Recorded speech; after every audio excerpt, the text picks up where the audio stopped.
Hello guys, this is the final part of What If Naruto Was Neglected and Trained by Toads. I hope you enjoy. Jiraiya was right. This fight did hurt. In fact, the last time he was this badly beaten in a one-sided fight, Tsunade had caught him peeping on her in the hot springs. If he didn't get medical attention fast, Jiraiya was certain death would descend upon him. Pa and Ma were bested and sent back to the mountain where they would no doubt report this incident to Naruto, if not Tsunade. Man, was she going to be pissed off at him. Damn. And here I was hoping to fix things and set Naruto on the path I wanted for him by proving my superior strength. Oh well, maybe my death will be just as effective since the brat does appreciate those who act as martyrs for a cause, thought Jiraiya while he let a small chuckle leave his mouth. You shouldn't laugh, Jiraiya. I have won. You have lost. The time has come for you to die, said Pain while a chakra rod was in his hand and ready to stab the Sannin. Only for a sudden orange flash manifest itself and Naruto was there glaring down at the Toad Sannin. I figured as much. Look at what he did to you. It's bad enough you fled when those two kunoichi from that kunoichi-only village came regarding your promise, but you had the never to run after Tsunade tried to beat some sense into your perverted ass. She told you not to come here and do this. You practically committed treason for disobeying her. And for what? To make sure the prophecy stayed focused on me and not on him, said Naruto angrily before he glared up at Pain. Kyuubi Jinchuriki. You made a fatal error in coming here of all places. And to save him no less, said Pain while Naruto snarled. I didn't come here to save his dumb ass out of the goodness of my heart. I came to bring Aerodumb shit back to Konoha so Tsunade could heal him up just so she can beat him bloody all over again. Pa and Ma only came here when summoned by the Baka so they could put a Hiration tag on him so I could interfere shortly after they got knocked off his dumb ass. Good thing too, since not even Tsunade can repair the loss of his arm if left off for too long. Still, with all the groping he did on women, whether consensual or not, it seems fitting he lose at least one of them, explained Naruto before he kicked Jiraiya in his already broken ribs for good measure. No respect, whispered Jiraiya while Naruto glared at him. Considering you tried to grope my mother when she was slightly drunk one night and thought you could get away with it, you should have lost your raisin-sized balls years ago. Just another reason for me to fight and beat the living shit out of you, exclaimed Naruto before he picked up the Sannin by the back of his coat. You will not be leaving here with him. He knows too much. As do you, said Pain while his 3 remaining 6 paths to pain surrounded them. And you think you do? Itachi was Jiraiya's spy. He told this idiot everything and passed it along to the Sandaime. After the old shit monkey died, it went to the Gandaime.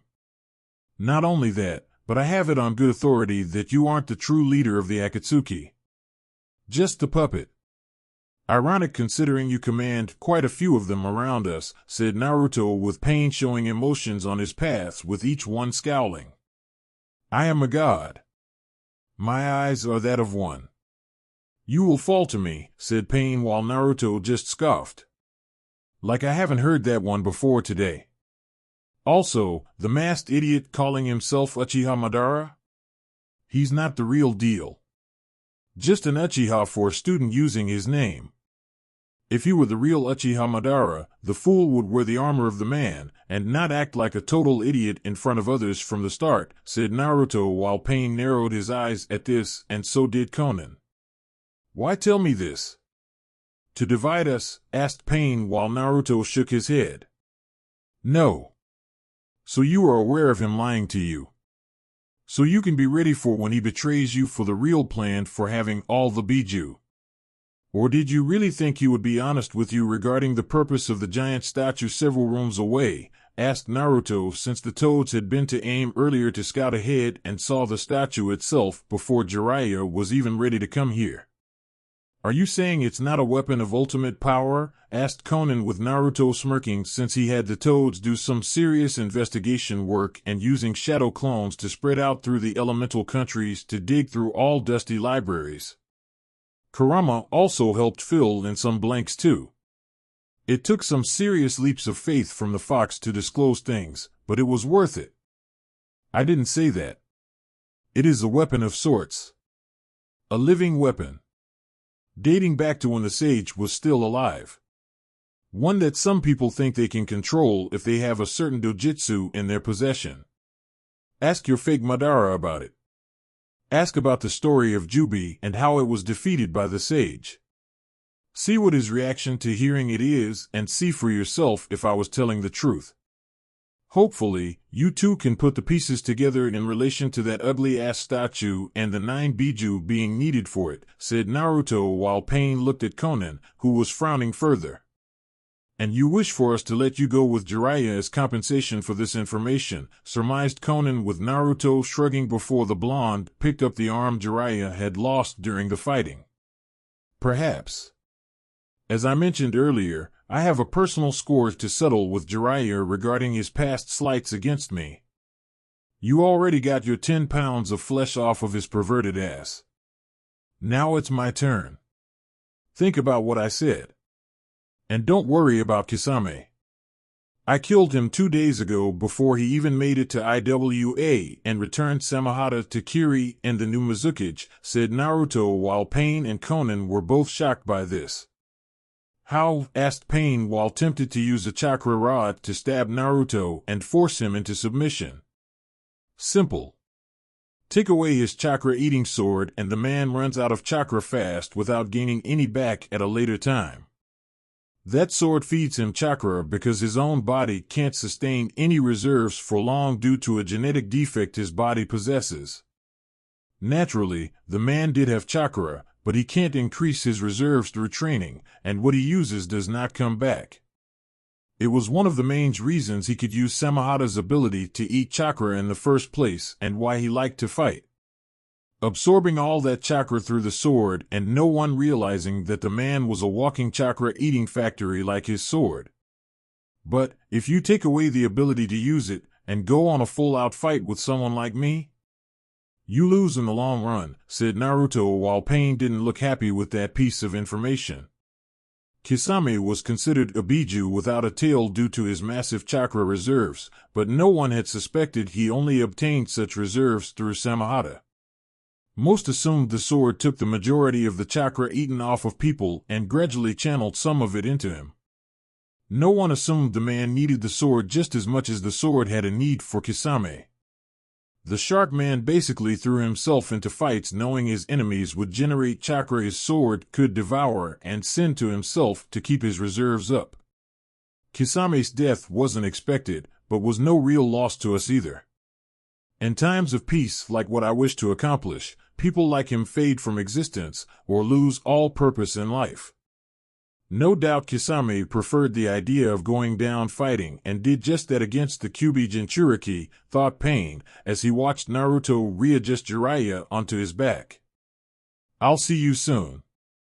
Also, I wouldn't be surprised if the plant man with your fake Madara was in on the original scheme they kept from you.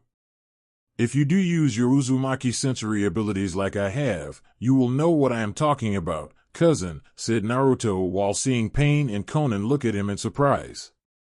And in a flash, the young blonde-haired Uzumaki was gone. Do you think he was telling us the truth? Asked Conan with Pain narrowing his eyes further in thought. I do not know. But I have a way of finding out. First, I need to replace my lost paths.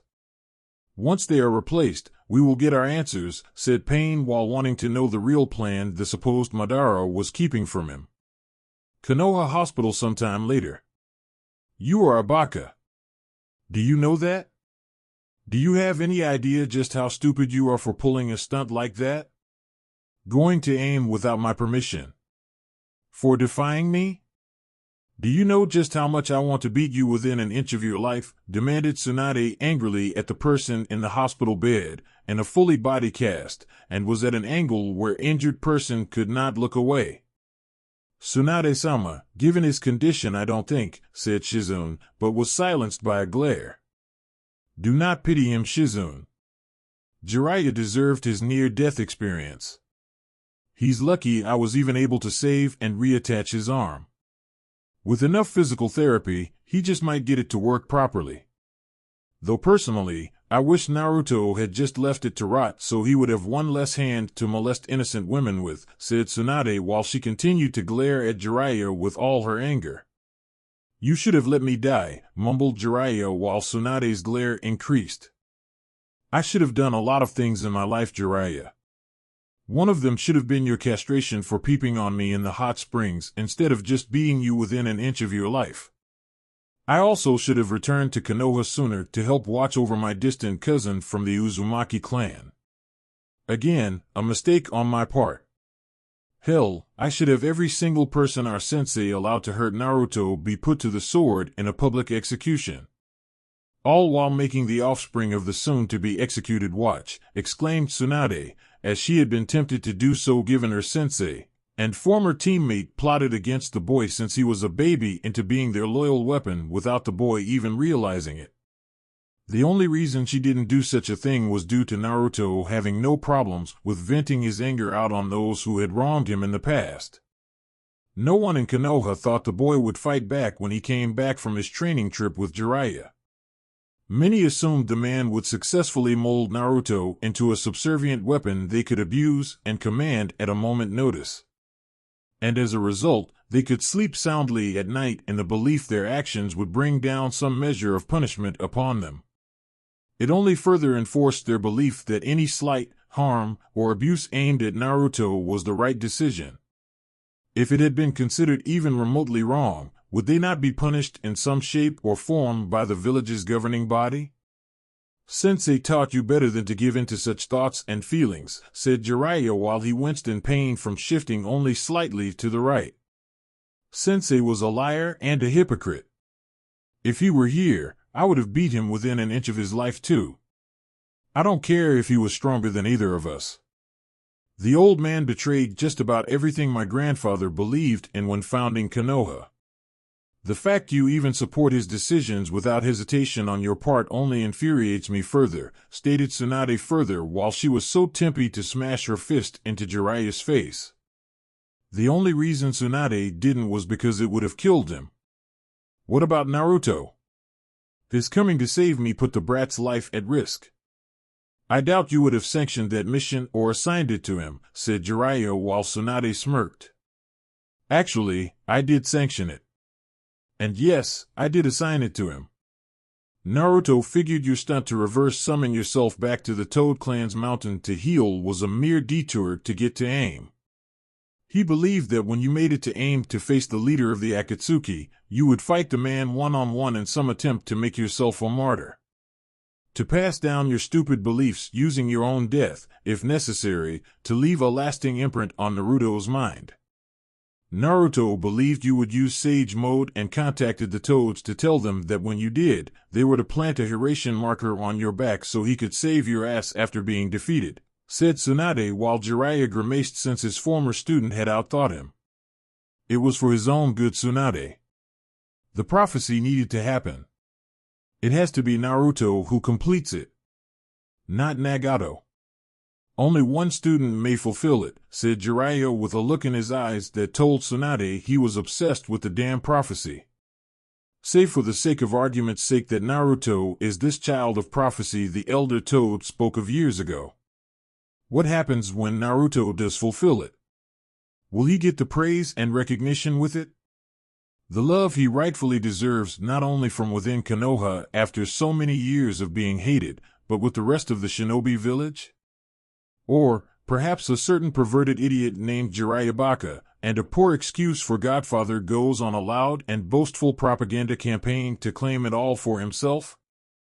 To finally cast a large shadow over the world and all the other shinobi in it after being in the shadows of other great shinobi of the past, questioned Tsunade while Jiraiya refused to look her in the eyes. I deserve the recognition, whispered Jiraiya with resentment while Tsunade scowled. So Naruto does all the hard work. Puts his life on the line. Nearly dies. And for what? Also, you can eat it all up saying I trained him, ladies. Spread your legs for me, to every woman around you. He does everything while you mooch off his success and take the so-called fame and glory for yourself, like a leech, accused Tsunade while Jiraiya was now scowling behind his cast-covered face. I am his sensei. Not to mention his godfather. I can do what I wish and how I wish in regards to him and his development, said Jiraiya with Tsunade looking more pissed off. Not anymore. Naruto has disowned you from your so-called rights as godfather. He did it shortly after he returned to Konoha from training with the Toads while you were off peeping on women at the hot springs.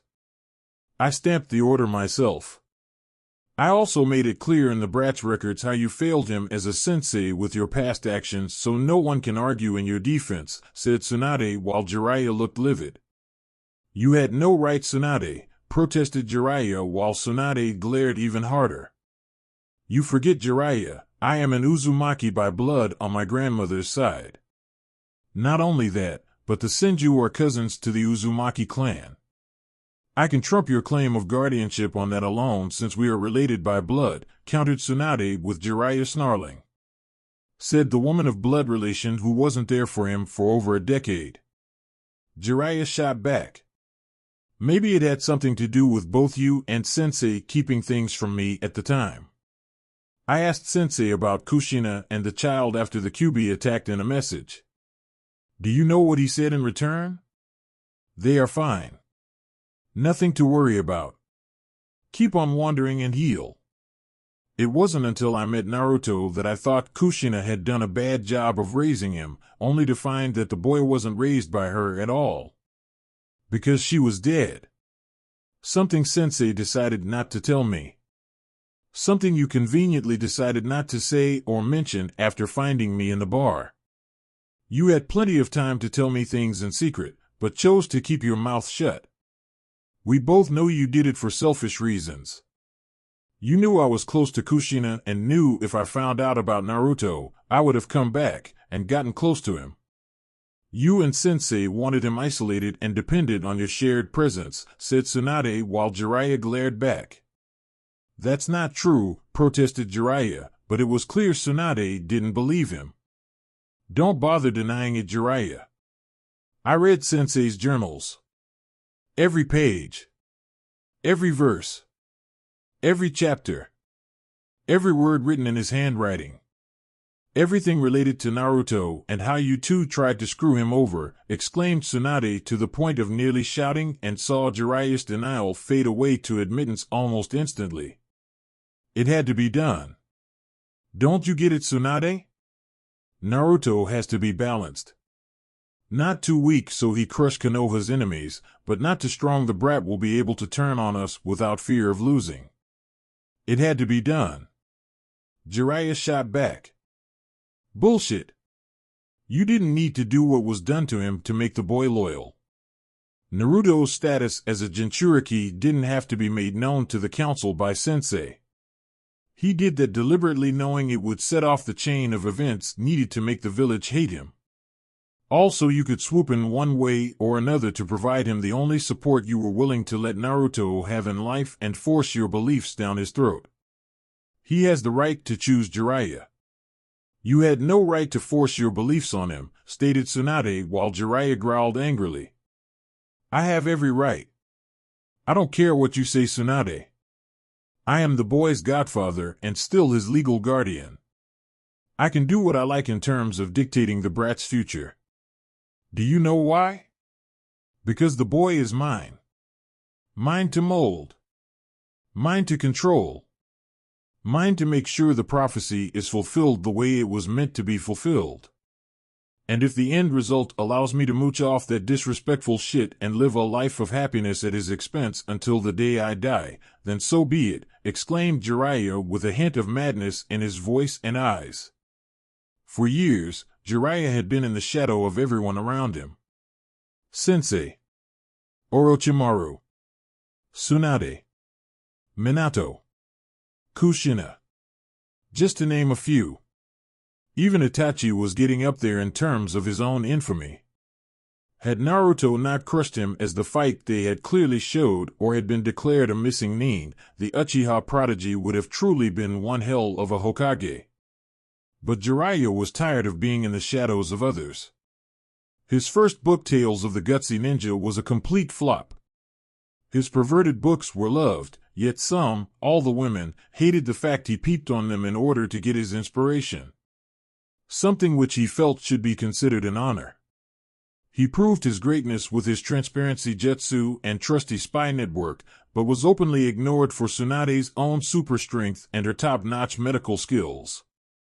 Orochimaru showed off his genius daily before it got all sick and twisted, which only inflated the Snake Sanin's ego to keep holding the bar higher than Jiraiya could reach. Even after it got sick and twisted, people still revered the Snake Man's genius and left Jiraiya in the dust. Fuinjutsu? Minato and Kushina had it down to the point where they surpassed him on the subject like it was a piece of cake. His transparency jutsu? Spy network?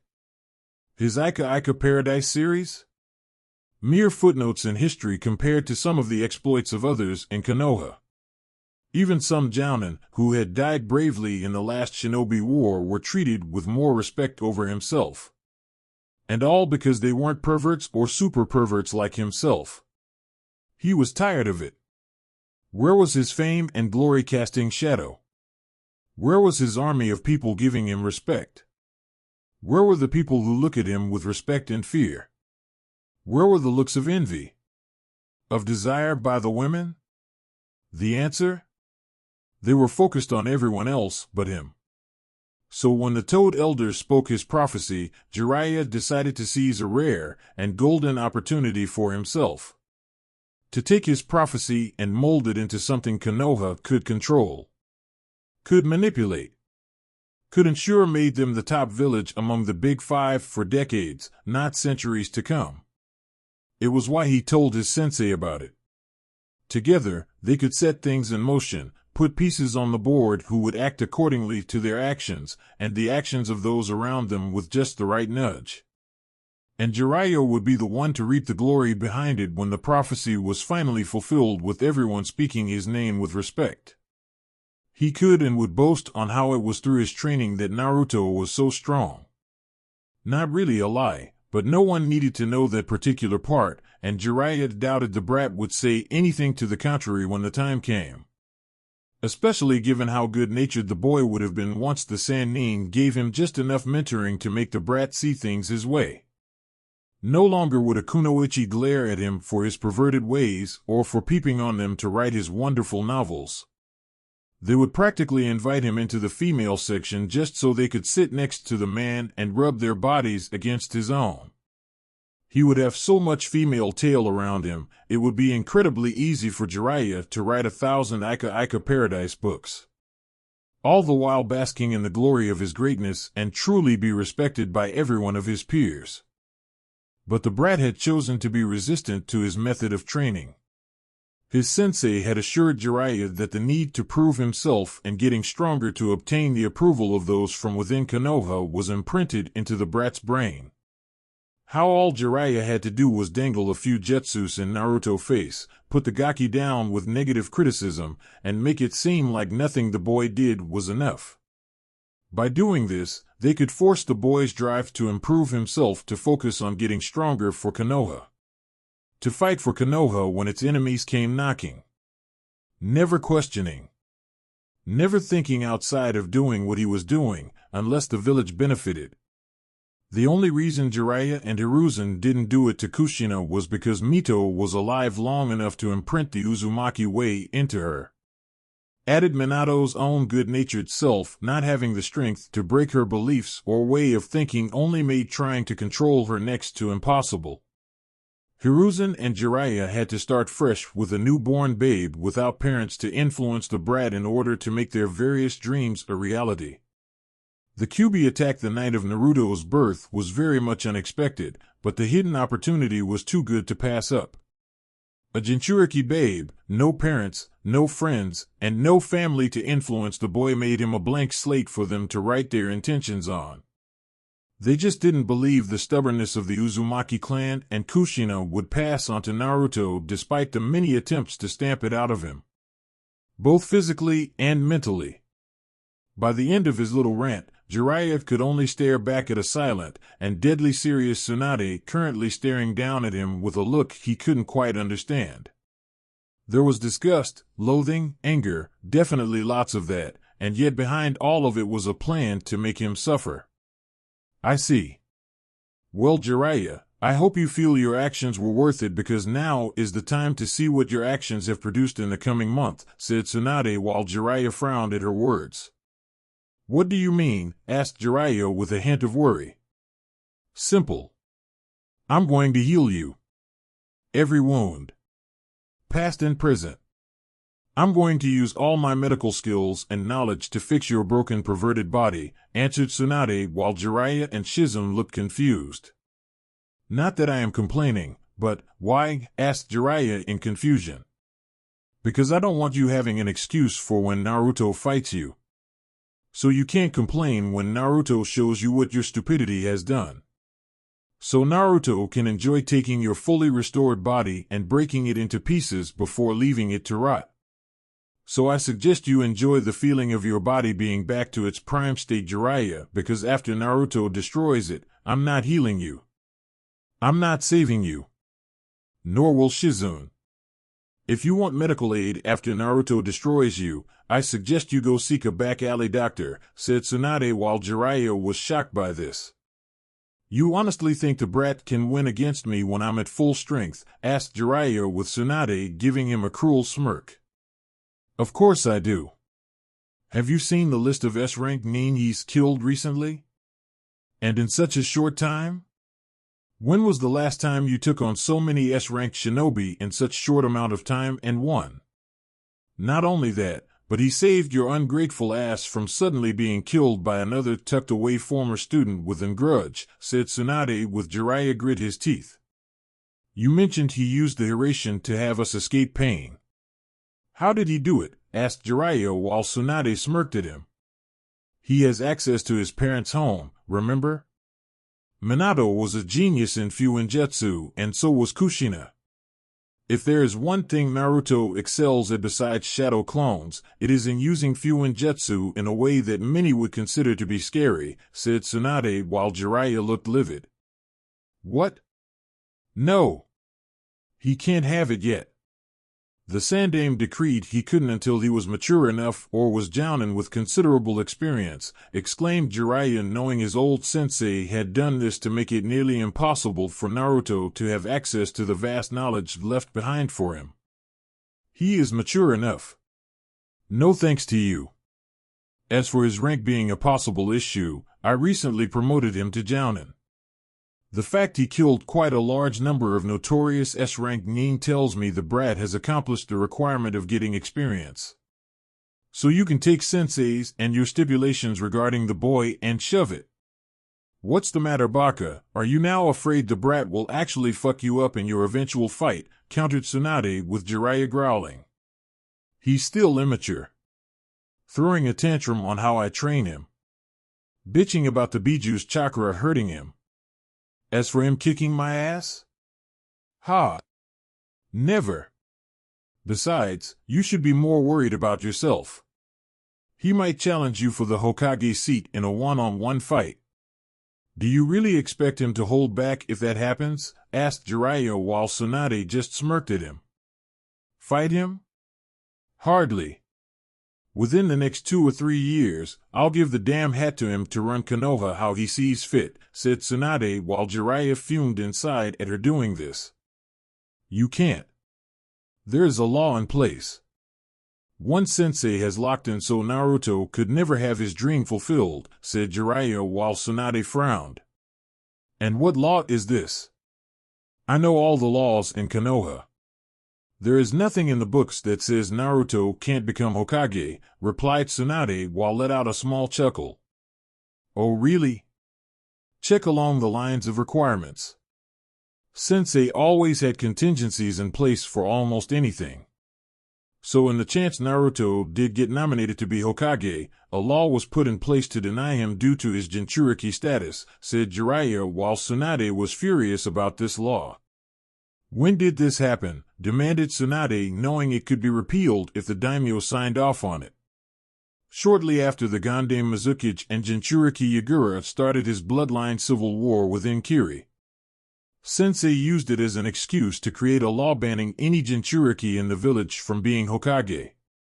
He said, "We can't afford Konoha to have future Hokage who is like the Gandame Mizukage and one too strong to stop or rebel against, with the clan heads and elders supporting the decision." So you see now, Tsunade? The dumb brat can't be Hokage. His dream was always meant to be just that. A dream. A hopeless dream he could never accomplish. An impossible task, said Jiraiya while Tsunade seethed for a moment. I can repeal the law, Jiraiya. The elders and Danzo are dead. Hamura had his throat slit and Koharu was found with the woman's body hanged using her own intestinal tract. All within their own home. The clan heads won't deny Naruto or his dream. He's more than earned it. Sensei played off their fears. I will change their minds through Naruto's deeds, said Tsunade with Jiraiya glaring at her. You honestly think Sensei didn't think everything through? That there was a chance the next Hokage after him would take this to the daimyo? This action was supported by the fire daimyo himself. You want the law repealed? You have to go right through him, and I doubt he will do it. Hiruzen has told him enough about Jinchuriki in general to make the man believe they are too dangerous to be put in a high position of power. The Gandame Mizukage only reinforced this, and despite Sabaka no Gaara being Kazekage, we both know the fire daimyo thinks that the wind daimyo is an idiot. Naruto's dream of being Hokage is just that. A dream, exclaimed Jiraiya, since he did not believe the fire daimyo could be convinced to help change that law. We'll see about that, Baka. I still have a trick or two up my sleeve when necessary to deal with daimyos. Plus, Naruto's shinobi record shows he is far from what the Gandame Mizukage ever was when ruling Kiri. All I have to do is show him how our sensei was pour lies into his ears, and the foolishness of supporting those lies will be for him in the future if Naruto is denied becoming Hokage, said Tsunade while Jiraiya just growled at her. As if the fire daimyo will believe you. Sensei was a well-respected shinobi and Hokage during his time, countered Jiraiya while Tsunade smirked. And I have enough evidence and dirt to throw on said respected time to make the fire daimyo realize he was being played like a fool by said man, Tsunade shot back. You would do that to our sensei? Where is your loyalty? Demanded Jiraiya while Tsunade scowled. My loyalty is to my family. My cousin. Both of which you, Danzo, the elders, Sensei, and the rest of the village have betrayed multiple times over. Do not speak to me about betrayal, Jiraiya. I am not going to just sit by and let people run my family's legacy into the ground. Nor will I allow those betrayals to stand and to set a cruel precedent letting people believe such things are allowed. Besides, why should I be loyal to Sensei after all of his betrayals to my family and Naruto? Would you? Exclaimed Tsunade while she saw Jiraiya narrow his eyes behind his cast. He was our sensei. He deserved our loyalty. You and Orochimaru spat on it. I am the only one truly deserving to be called his student, spat Jiraiya while Tsunade scoffed. Oh yes. Such a remarkable title. And what has your loyalty to the man gotten you for siding with Sensei and his ridiculous plans? You being in a body cast and soon to be in another one after Naruto finishes breaking it into tiny brittle pieces, said Tsunade, since her reasons for betraying the Sandaime were pure and for good reason since the man had betrayed her first along with everyone associated with the Senju clan. Orochimaru simply did it out of pure spite because their sensei chose Minato to be the fourth Hokage over him. Not to mention all of the illegal experimentations done that resulted in the Sannin going rogue. The brat can't and won't hurt me. He doesn't have the stomach for it. I'll beat him like I did a year and a half ago, commented Jiraiya in an arrogant tone. Considering his tally of S-rank missing nin he's killed, I highly doubt it, remarked Tsunade, since she knew the brat was itching for a fight with Jiraiya and training almost every damn day. The boy was becoming a regular juggernaut, ready to run over anyone deemed his enemy, and wasn't looking back. Kushina had been that way in many aspects. Caring, kind, and loving one moment. But piss her off? She was an evil red-haired demon from which there was no escape. She would run you over to get to her target if your mind, body, and even soul somehow managed to stand in her way. Kushina's power and skill as a kunoichi had been so great, the woman made battle-hardened war veterans weep and piss themselves at the sound of her name. And now it seemed Naruto was showing himself to be the same way and being a force of unstoppable power capable of doing the same as his mother.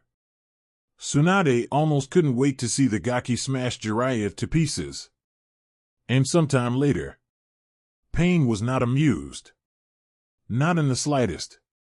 He had approached Zetsu under the impression of a mission and had begun to specify the details of said mission when Konan struck.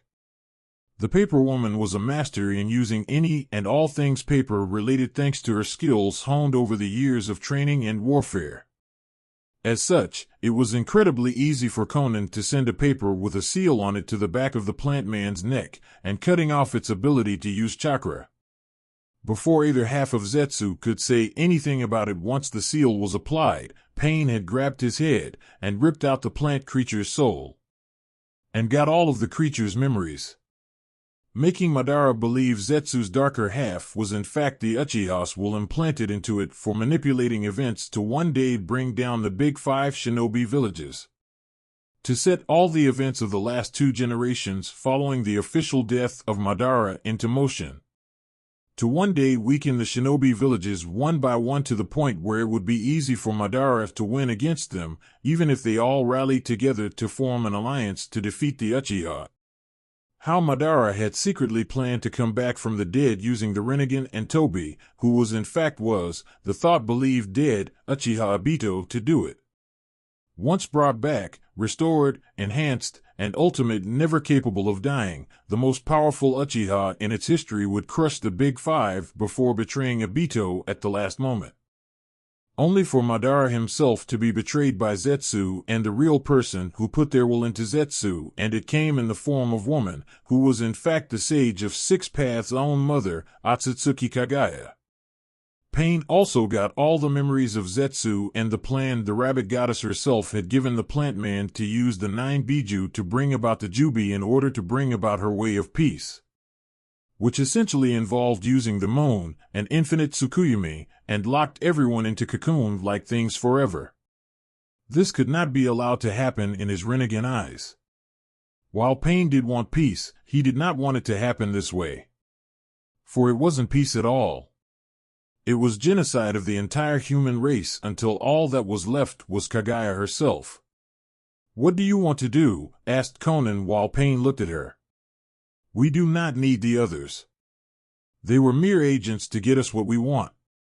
First, we remove Tobi from the equation. Once done, we will hunt the Jinchuriki ourselves from most power to weakest," said Pain while Konan frowned. "Even if it means killing your cousin?" "Uzumaki Naruto?" asked Konan with Pain just nodding once. "Uzumaki Naruto may be my cousin to some extent, Konan, but I won't let such a thing stop our dream of peace becoming a reality. It cannot be stopped simply because the Kyuubi Jinchuriki is part of something long since broken and scattered to the winds years ago. We will bring about our version of things, but without inference from outside forces seeking to manipulate us," said Pain while Konan nodded, though she was unsure how they could do this without the other members of the Akatsuki and the rings outside of their own and Tobi. "Shall I contact Tobi?" asked Konan while Pain nodded. "Tell him I have an assignment for him. One only his unique talents can provide in moving the plan forward and back on track," said Pain, knowing he would need to draw the man in close. "He might suspect something," said Konan while Pain looked completely calm. "I'm sure he will be suspicious. But it is a risk we have to take, said Pain, while knowing the masked Uchiha's ability to phase out for a short period of time and teleporting would need to be negated first. I hope you know what you are doing, Nagato, said Conan, knowing that for all of the masked man's display of stupidity in front of others, Toby was far from stupid. So do I. Still, one should not underestimate him. We have done that for too long. In the event I should lose to him, I have one final assignment for you. One only you can carry out, said Pain while Conan nodded. I'll help any way I can, said Conan while Pain gave her a small, barely noticeable smile on his path's face. I know you will, Conan. This is my command should the Uchiha defeat me, said Pain before he told her what was to happen afterwards should the Uchiha win. Konoha sometime later. You can still back down, Gaki. Admit I'm your better and we can stop this right now with your pride, somewhat left intact, said Jiraiya with a smirk. Why? So you can go around boasting and bragging about how you supposedly best me in combat while trying to swoon some whore in the red light district so she'll put her diseased mouth on your junk? No thanks. You already have enough STDs in your body to be labeled a biological weapon. We don't need you adding more to a possible mutation and outbreak, said Naruto while Jiraiya scowled at him. You sound like your mother, brat. If she had just kept out of my relationship with Minato when growing up, I could have made him into quite the ladies' man, commented Jiraiya with Naruto rolling his eyes. Yeah. I'm sure my mother would love the idea of marrying a womanizing adulterer with a small army of STDs running around in his system. Or the fact, if you had your way, I would have several dozen, if not 100 half-brothers and half-sisters born from loveless sexual escapades, said Naruto sarcastically while Jiraiya summoned Ma and Pa to get into his imperfect sage mode. Both had been informed of the match ahead of time, and while both would have preferred to fight for Naruto's and the winning side, they had to do their duty in fighting for their senior summoner on the contract. Not that it mattered. Pa and Ma knew their presence on Naruto would result in the boy being unable to use Sage Mode properly. Besides, they had seen firsthand his ability to get around the imperfection despite the difficulty of doing it thanks to Minato's seal holding a certain nine-tailed Biju within Naruto. There is nothing wrong with my way of doing things. Everyone else is wrong in judging me for how I do things, said Jiraiya while Naruto gave him a flat stare. That has got to be one of the most stupidest things I have heard come out of your mouth since I came back to Konoha. It is all the way up there with you ditching me for whores and you throwing me into a nearly endless ravine to access the fox's chakra, said Naruto with Jiraiya looking unapologetic for the act. Sink or swim, brat. It's the way of life. If you can't handle it, I suggest you drown quickly so others don't get dragged down by your dead weight, said Jiraiya with Naruto entering his version of Sage Mode now. And unlike Jiraiya, it was perfect. The only thing about to be dead around here is you, said Naruto before getting into his toad fighting stance while Jiraiya did the same. Tough talk for a brat barely reaching puberty, said Jiraiya mockingly. Says the man who never achieved it after reaching his twilight years. The only thing you can do early is age and ejaculate into an unsatisfied woman, said Naruto while Jiraiya was seething at the insult to his male pride. I'm going to enjoy hurting you, said Jiraiya while his eyes narrowed. Says the man who was ducking me and going on a suicide mission to get out of our fight you had originally wanted from the start, Naruto shot back before he was gone in a mere second before his fist was barely caught by Jiraiya. The impact forced the man back several feet while still holding the fist. You call that fast? Your father could move faster and hit harder too, said Jiraiya while Naruto smirked before leaping away from the Sannin. I know. I was just taking it easy on you at first. Being old and frail at your age, I felt a sudden moment of pity and compassion for you. It's gone now, said Naruto mockingly before he got serious and moved even faster. Shit, thought Jiraiya with wide eyes and suddenly felt a pain in his sides from an elbow blow to the ribs. Jiraiya stumbled and nearly fell over from the blow, but managed to stabilize himself. If just barely. Before he could even realize it, a kick hit Jiraiya in the face, followed by a knee to the spine, and finished up with an elbow to the chest. Each one causing incredible pain for the Sannin, and the impact from the ground further proved to Jiraiya his former apprentice was no longer holding back. You were always a fool and a loser, Jiraiya. You spent so much of your time focusing on the pleasures of the flesh. So much time wasted peeping on women, using others for your own personal gain, and trying to get people to see you as something outside of being the proverbial parasite. But people aren't as blind as you think, Jiraiya. They saw you for what you are in life, said Naruto while walking around Jiraiya like an animal stalking his prey with calculating eyes. And what does that say about you? People must see a demon when they look at you, right? Asked Jiraiya while slowly getting off the ground. I said they saw the truth when looking at you. With me? They're blind as a bat's, said Naruto with Jiraiya laughing and spitting out some blood in his mouth. Is that so? Nearly an entire village sees you as a demon. As a monster. They can't be all blind. Maybe they do see something about you that you can't see about yourself, asked Jiraiya while Naruto scoffed. And how exactly am I a demon? A monster? If it is simply for holding the QB, then they are just as stupid as they are blind. Just because I hold a Biju doesn't make me one of them. I am not some weapon or tool or pet you can command and expect to obey without question, replied Naruto before Jiraiya moved to hit him. Only for the Sannin strike to be blocked by Naruto, who countered by punching Jiraiya just as quickly. That's where you are wrong, brat. You are a weapon. A tool. That is what Jinchuriki are to their respected shinobi villages.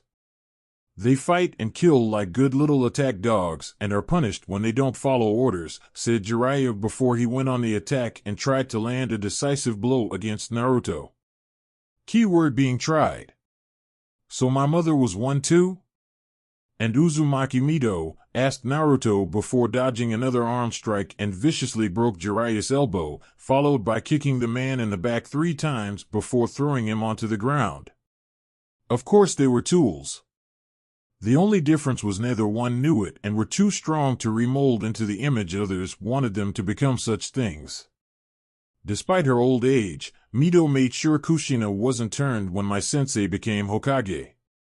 Even when she grew up to be a kunoichi, Kushina was untamable thanks to Mido's influence, and later with my student when they fell in love, snarled Jiraiya while hating the concept of the word and how he felt it poisoned his student.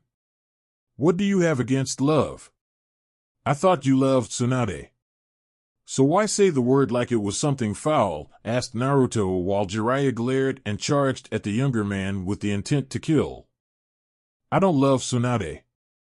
I love her body. The body she had when younger. The breasts, the ass, and the legs that show off her physical beauty. Ever since I first laid eyes on her in that hot springs, naked from head to toe, I loved the idea of being able to mount that fine piece of Senju tail until my balls were drained. But she never gave me the time of day. She had eyes for that sissy boy Dan, and all because he believed in the same thing she did. When my student fell in love with Kushina, but does he exploit her love she gave in return? Does he try to act like a real man and take charge of his home? Put his future wife in her place?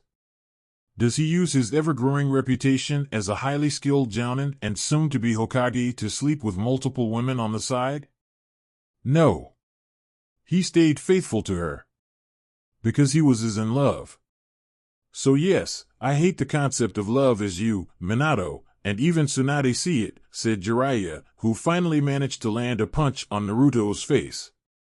Only to find it didn't do much. In fact, the younger man's face barely moved from the blow Jiraiya had delivered. Not only that, but unknown to the Sannin himself, Naruto allowed Jiraiya to hit him in order to gauge the man's overall strength. He wasn't impressed. Is this it? Is this all the strength you have? I was expecting you would at least move my body back a good 2 inches. But this? I didn't even feel it, commented Naruto before he batted away the fist of the stunned Sannin and kicked Jiraiya in the chest. That was my hardest punch. I put everything into that hit. How? How did you take it and not lose your head? Demanded Jiraiya while seething at his failed attempt to kill him in one blow had failed. Simple. I'm stronger than you. While you spent your days peeping on women, sleeping with whores, and drinking heavily at bars, I actually bust my ass to get to this level.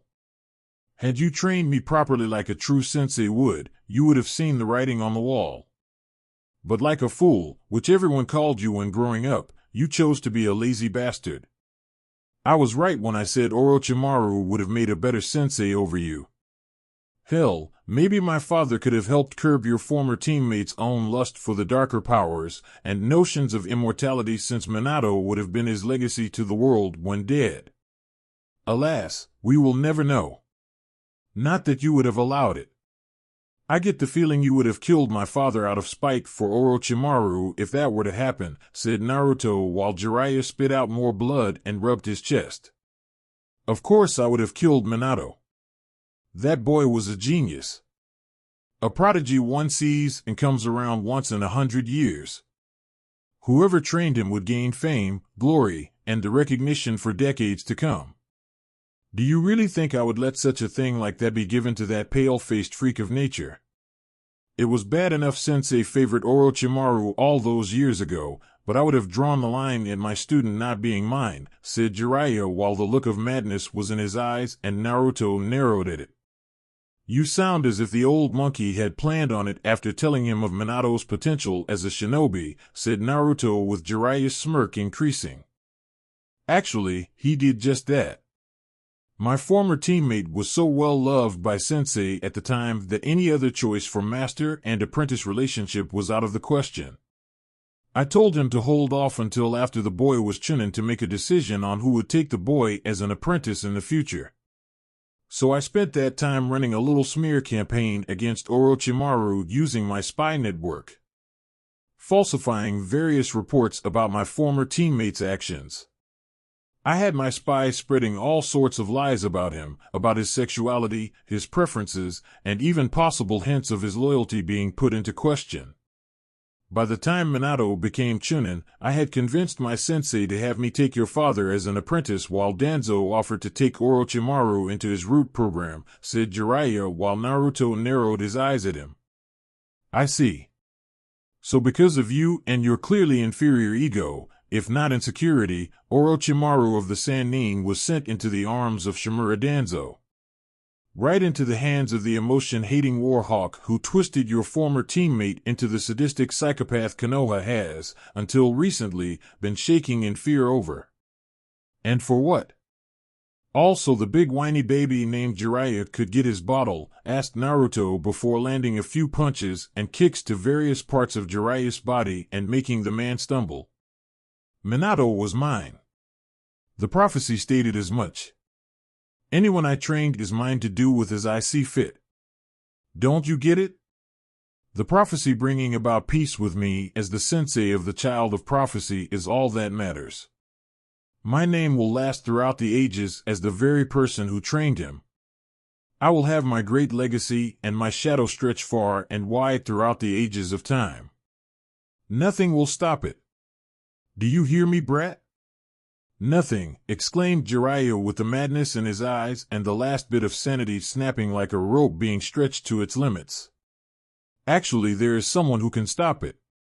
Me, replied Naruto before he was upon Jiraiya and began to ruthlessly beat the man to a pulp. No genjutsu. No jutsus of any kind. Just all-out fists, arms, feet, and legs beating up the Sannin without mercy.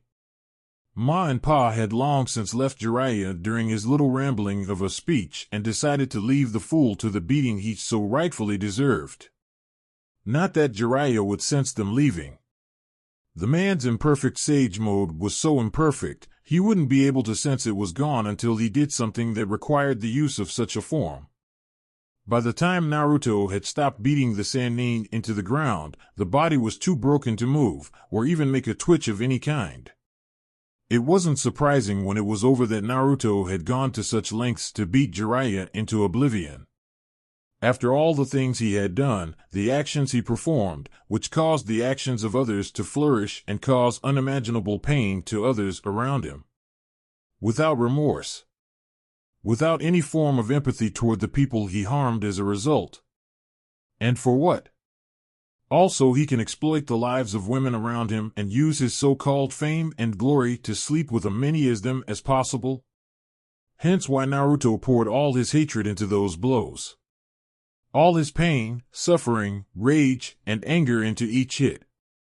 Each blow designed to destroy Jiraiya physically, so when the man did regain his mental faculties, they would shortly be broken, knowing his former student had brought him low. That both had fought at their best, and it was the student who came out on top. And without any form of excuse Jiraiya could try to conjure up in order to save face. Damn Gaki. And I thought I had beat him bloody when he peeped on me all those years ago in the hot springs, commented Tsunade while she saw Jiraiya was in even worse shape since that moment in time so long ago. You already beat him within an inch of his life. The only way to top it was to beat him within a fraction of that. Not to mention he deserved it, said Naruto while knowing Jiraiya was just barely clinging to life and would soon die if Tsunade didn't stabilize in the next 2 seconds. Literally. True, but even still, I didn't think there was any way you, or anyone else for that matter, could top what I did. Of course, you are an Uzumaki on your mother's side.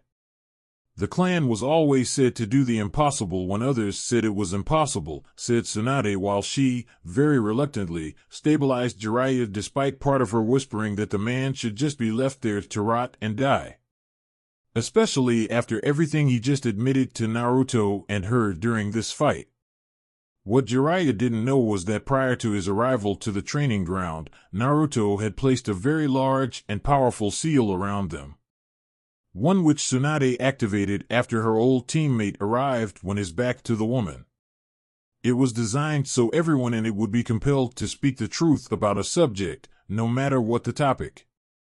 Naruto had wanted to know just how low Jiraiya had sunk so he could justify beating the idiot the way he had just done now. While Naruto had suspected Jiraiya was one of the lowest forms of life in existence, he didn't expect the Sannin to have fallen this low. To think, due the man's childish actions, spurred by some stupid prophecy, the fool had caused in his former teammate to join Root. As a result, Orochimaru became twisted by the man running it, which eventually caused the Sannin to go rogue for a various number of reasons. One of which was the Sandaime choosing Jiraiya's student and Naruto's future father as Hokage. Even worse, Orochimaru could have been Minato's sensei, which could have prevented the Sannin from becoming so twisted and so obsessed with immortality to going down such a dark path. One that Naruto suspected Danzo had a hand in nurturing and the Sandaime Hokage himself encouraged down the road, if only to make sure his former student channeled his newfound interests for the betterment of Konoha as a whole. Heal him as best you can, Tsunade, but not too much. I don't want him being a shinobi anymore. He has no right to be one after the shit we just heard him say, said Naruto while Tsunade could only agree with him. In truth, Jiraiya's time as a shinobi was ending. The man had lost the respect of his peers, his fellow shinobi, and the next generation of Konoha itself. His spy network was messed up with internal problems, he was hated by Kunoichi in and out of Konoha, and the man had not been in an actual fight in years, so his skills were no doubt rusty.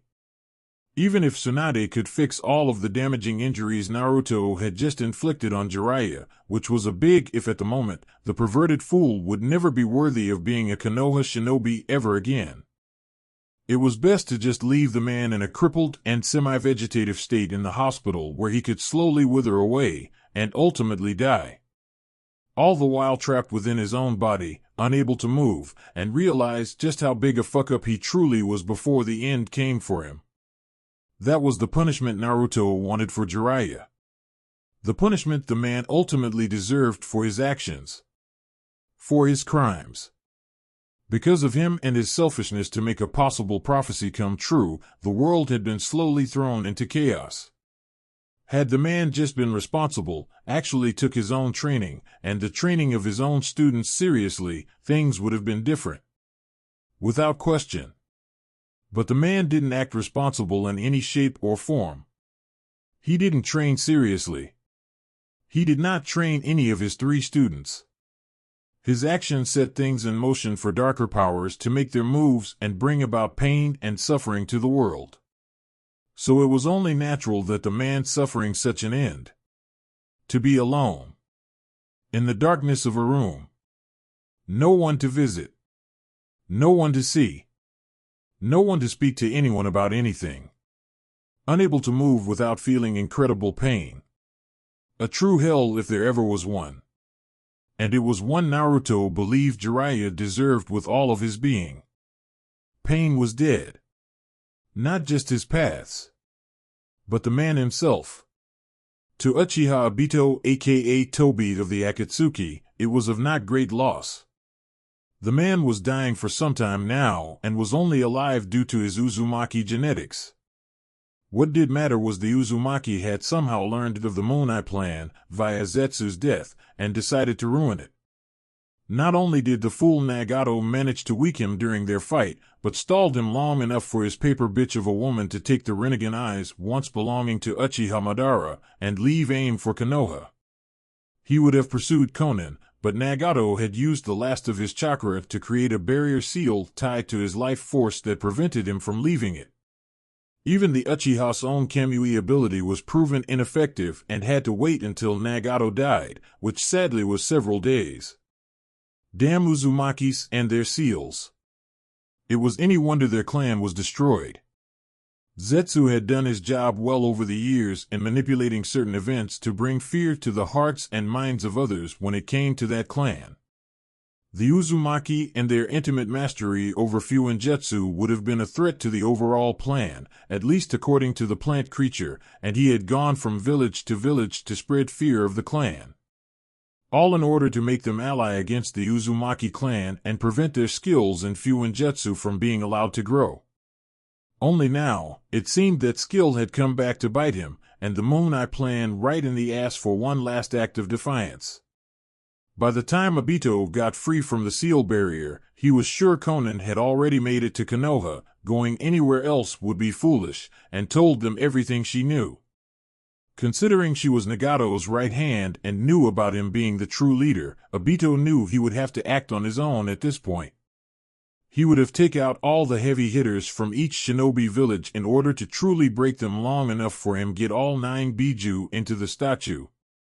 The Uchiha had hoped to revive Madara to make things easier in crushing the future opposition of the big 5 shinobi villages, but without the Rinnegan, or the Edo Tensei for that matter, Obito was on his own. Not that it mattered. Obito was strong enough to handle them all should a fight break out against them should they band together. Once all his enemies were crushed, Obito would form the Jubi once more, and use his eyes to take control of it in order to seal the creature into his body. With his newfound power, the Uchiha would use the moon itself to cast a worldwide Tsukuyomi, and bring the world under his control. A world where Rin lived and they could be together. A world without Kushina. A world without her son or the Uzumaki clan. A world without people like Danzo, Orochimaru, and even Kakashi. A world where all things were perfect to him and him alone. We have been doing this in the wrong order. We have been targeting the weakest to the strongest of the Biju. We should have done it in reverse. So that is what I will do. With the Kyuubi under my control, I can have it attack Konoha within its own walls, and go or Kumo next. Once done, I will target the other shinobi villages until they are broken and disorganized with their Jinchuriki dead or badly wounded. Once I obtain all 9 beasts, I will seal them into the statue here and aim while under my Sharingan's power so there will be no screw-ups, said Obito to himself before leaving via Kamui. He never noticed blackish-gray Tone looking more like a statue was watching him silently before it went poof to report his findings. Konoha Hokage Tower sometime later. Konan was a big help with this intel.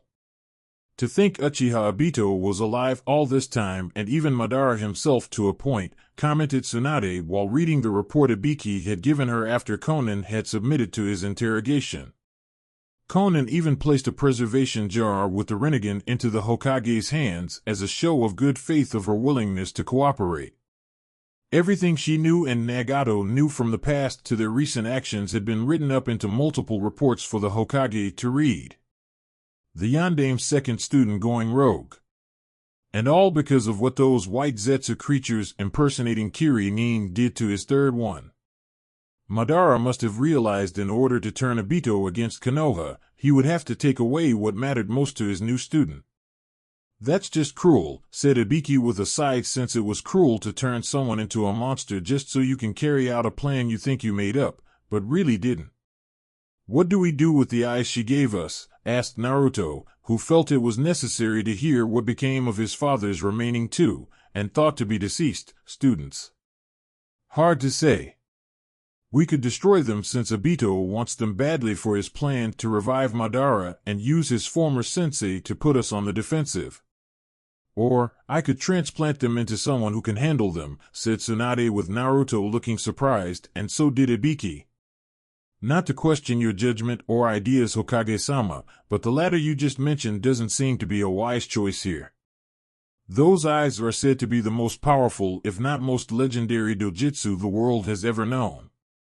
The Rinnegan is said to once belong to the eyes of the sage himself. To give someone those eyes would be risky, countered Ibiki with Naruto nodding. Yeah. And who would you choose?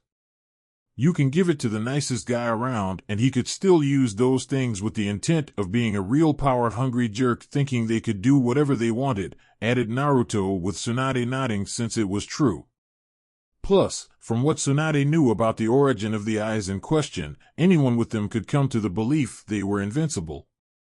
Considering what happened, how the user of these eyes had called himself a god intent on bringing pain to the world, it was no real surprise. Still, she had one candidate, though whether he could take the change or the power that went with it was debatable. When Konan delivered these eyes, she mentioned how after saving Jiraiya Baka's stupid life, you told her along with pain that he was in fact your cousin. A fellow member of the Uzumaki clan like yourself, said Tsunade with Naruto nodding and frowning at the same time. Yeah. I just wish he didn't go down the route he did. What was Ero-Sennin thinking when he didn't take them with him from AIM? An actual member of the Uzumaki clan, and he could have brought to Konoha. My mother could have had a fellow clansman to talk to when growing up here. His presence here could have shifted the events when the fox was freed by Uchiha Obito on the night of my birth. After my birth, even with him raising me due to blood relation if my parents didn't survive, said Naruto while he was inwardly cursing Ero-Sennin for his stupidity and arrogance. He was no doubt thinking with his penis. As usual. Which would explain why his IQ is so small since it matches the size, remarked Tsunade while Ibiki winced at the insult and felt as if almost all the pride males everywhere had was just downsized considerably. Naruto didn't look the least bit affected by the statement, which made Ibiki conclude the boy was well secure in his masculinity on all fronts. You were about to make a point, Hokage-sama, commented Ibiki while Tsunade was looking at the jar on her desk holding the eyes of the sage. Yes. When Konan came here with the eyes, she asked that if we decided to give them to someone, it would be a person she believed would use them wisely, said Tsunade, as she saw the two shinobi in front of her look on with interest. Really? Who did she recommend? Asked Naruto curiously. You. She recommended you, Naruto, answered Tsunade while Naruto looked shocked. Me? Seriously? Asked Naruto while Ibiki looked like he was just told everything he did in life never mattered and he had wasted years doing what he did best. Either that or the man was envisioning the horrible pranks Naruto would cook up with the power of those eyes at his command. Maybe both. Yes. She sees greatness in you. Konan believes in you, Naruto. While respectfully not in the way of bringing the everlasting peace Jiraiya's stupid prophecy foretold, she believes you can at the very least keep things with all 5 shinobi villages balanced. I'm inclined to agree with her. After all the good you have done, cleaning up Jiraiya's mess, exposing Danzo, Orochimaru's death, Kabuto's death, the vast majority of the Akatsuki being killed off, is it any surprise? Answered Tsunade while Naruto looked at the eyes in the jar with a sense of hesitation. This wasn't like stealing the Forbidden Scroll incident where he opened it and learned a jutsu to graduate. No. This was worse since these eyes had the power to do all sorts of crazy shit and all at the command of whoever had them in their eye sockets. Do you trust me with these things? These are the eyes said to belonging to the Sage of 6 Paths after all, warned Naruto, showing a great deal of maturity for his age. Clearly the Toads had taught him well. Be respectful when using power unless you wish to be corrupted by it. Strangely enough, I do trust you. Besides, if what Conan said is true, our enemy will not stay delayed for much longer. From what the woman informed us about Obito, he was badly injured, so it will take time to recover. We can use this time to transplant the eyes into you and use them against him when the attack comes, said Tsunade with Naruto nodding, and decided that if these people, one of which was a former Akatsuki, were all willing to trust him with the sage's eyes, why not? I would also provide additional security on the Forbidden Scroll. If these eyes were part of a larger plan to bring back the real Madara, I'd bet 10 years worth of ramen the second part involves the Forbidden Scroll, said Naruto while Tsunade agreed, since using both of those mentioned parts would spell complete doom for anyone opposing Obito if he got either one and using them together. I take it you have something in mind, asked Tsunade with Naruto nodding. I do, but I need the blood of Uchiha Obito or a close family relative you have on file to make this work, said Naruto with Tsunade raising an eyebrow. I'll get you a sample of the blood on file, but it won't be much. After the Uchiha clan was wiped out by Itachi, Danzo and the elders pushed for all the stored Uchiha blood at the hospital be destroyed since there was no point in having so much from dead people, replied Tsunade while Naruto frowned. Let me guess, he oversaw the operation, asked Naruto with Tsunade frowning. Yes. Though we have confirmed Danzo did destroy most of the blood from all of the documents found in his root base underneath Konoha. I would wager he gave some to Orochimaru to help with the experiment regarding that abomination for a hidden arm he was concealing, said Tsunade, knowing that whatever samples Danzo gave Orochimaru was not enough for the Sannin to use for his own personal use. I just need enough of what is on file. Barely a vial of it. His medical records have a seal holding some, right? Offered Naruto, since he knew medical records also held a single vial of the blood taken from the patient's last physical. Yes. Though we'll have to dig through the medical archives to obtain it. Up until now, the man has been presumed dead after Kakashi and fellow teammate Rin reported his death. Though the file should be there. I did the physical myself and drew the blood in it, so getting the vial shouldn't be difficult, said Tsunade with Naruto nodding. I'll do the security measure first. Once done, you can begin the transplant, said Naruto, since securing the scroll of seals first was the best choice. Besides, Tsunade would need time to prepare for the operation for transplanting the eyes anyway. Konoha sometime later. Obito was not in a good mood. The phantom pain from his injuries were acting up. He was able to get some of the white Zetsu parts to replace what was damaged during the fight with Nagato's 6 Paths and Conan's interference. Unfortunately, the parts Obito needed were not up to par with what he had prior to the injuries sustained in the battle.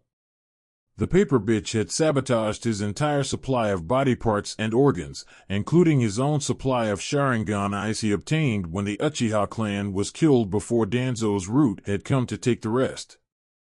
No matter. Once he had the Forbidden Scroll of Sealing, the Uchiha intended to unleash a whole shitstorm down upon Konoha before targeting the other shinobi villages. He just needed to subdue some of the stronger Jounin-level shinobi in the village before he used them for his sacrifice to bring back a few notorious S-rank nin of legend. One would be Uchiha Madara, of course, but Obito wanted some extra muscle he could call upon to protect him when getting all 9 Bijutsu sealed into the statue. Using Kamui, the Uchiha entered the Hokage's office knowing she wasn't there so late at night unless it was a major emergency. Walking to the safe where the scroll of sealing was located, Obito easily used the combination he knew would open it.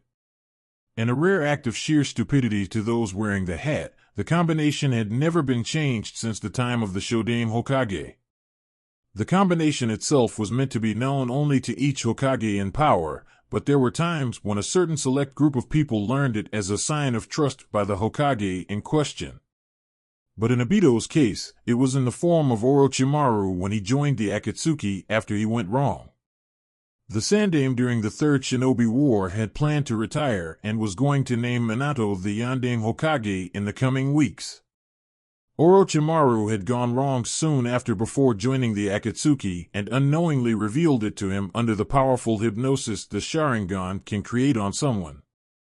He could have used it to get the Edo Tensei, but at the time, Obito didn't know Orochimaru even knew how to use the jutsu. It wasn't until the Sannin used it when attacking the Sandaime did the man realize what a lost opportunity it had been on his end. One he now planned to fix here and now. Only this time, the end result would favor him. Outside of Konoha's secret location, Naruto smirked when he saw Obito appear in front of him. A look of shock behind his masked face was no doubt there since he was looking around frantically. No doubt he had just touched the forbidden scroll of seals and the next was found here. No sooner had the masked Uchiha appeared did Naruto give the signal and a barrier went up around the two men. "Hello, Tobi. Or should I call you by your real name, Uchiha Obito?" asked Naruto while Obito glared at him behind his mask. "So you know," commented Obito before his eyes widened when he saw the blonde's eyes and the fact they were no longer blue. "Conan told us a lot about you. Not to mention the toads are excellent for spying. I just needed to have some of them who are indigenous to aim hoping around. No one is the wiser. Not even you. They have been spying on you and the Akatsuki for some time and telling me all about your movements. Add to the fact Nagato killed Zetsu after ripping out his soul, I know the truth about the reason behind your actions, and how you are just a puppet for the real mastermind behind this," said Naruto with Obito scowling before he removed his mask to reveal his scarred face. "Madara does not control me. My actions are my own," said Obito while Naruto scoffed. "Madara? I never said it was Madara. Hell, he was being used like a puppet too. Black Zetsu was never Uchiha Madara's will. It was Kagaya, the mother of the Sage of Six Paths. She tricked Madara into thinking Zetsu's will was his own. Zetsu was going to use you, Madara, and everyone else they could get their hands on to fulfill her ambition to one day return to the land of the living after being sealed away by her own sons during their battle," explained Naruto while Obito narrowed his eyes at him. "No. The Monai plan would have brought peace. Zetsu explained it to me in great detail. There is no way he could make that up," said Obito while Naruto shrugged. "Oh, the Monai plan was real. But you wouldn't be the one to use it. Kagaya would be the one to use it. She would trap us all in the infinite Tsukuyomi just like you wanted to do. But unlike your version of things, those who oppose her would either be dead, or be trapped in the Genjutsu living a lie created within our own minds until eventually, we die," answered Naruto while Obito looked livid at his words before calming down slightly. "It doesn't matter. The Monai plan will bring about peace to the world. With it, I will be able to have Rin by my side. With it, my dream will become reality. With it, no one I care about will die while those who are insignificant will not longer exist," exclaimed a now clearly deranged Obito while Naruto frowned. "Even after hearing the truth, you still want to go through with this. All for what? A girl that is dead and can't come back to you unless she is an illusion? A fake made from your own imagination and memory of her? What happens when you get tired of her, Obito? When the joy from being in the illusion and lie become too painful to handle whenever you see the fake standing there? Will you destroy the illusion? The genjutsu itself? When the lie becomes more painful than the truth, asked Naruto while Obito looked angry and was not amused. My world will become real. My world is all that matters. Rin is all that matters. I will have Rin back. One way or another, exclaimed Obito while Naruto scoffed again. If that were true, why not use the Edo Tensei to bring her back? You could have tricked Orochimaru into doing it and wrestled control of her from him using your Sharingan. Hell, you could have asked him for the hand signs for the Edo Tensei. But you didn't. Why? Because you know if you do, the real Rin would disapprove of your actions. You want to live a lie because the fake Rin wouldn't care, and you can lie right to her face every time if the question ever came up. Face it, Obito.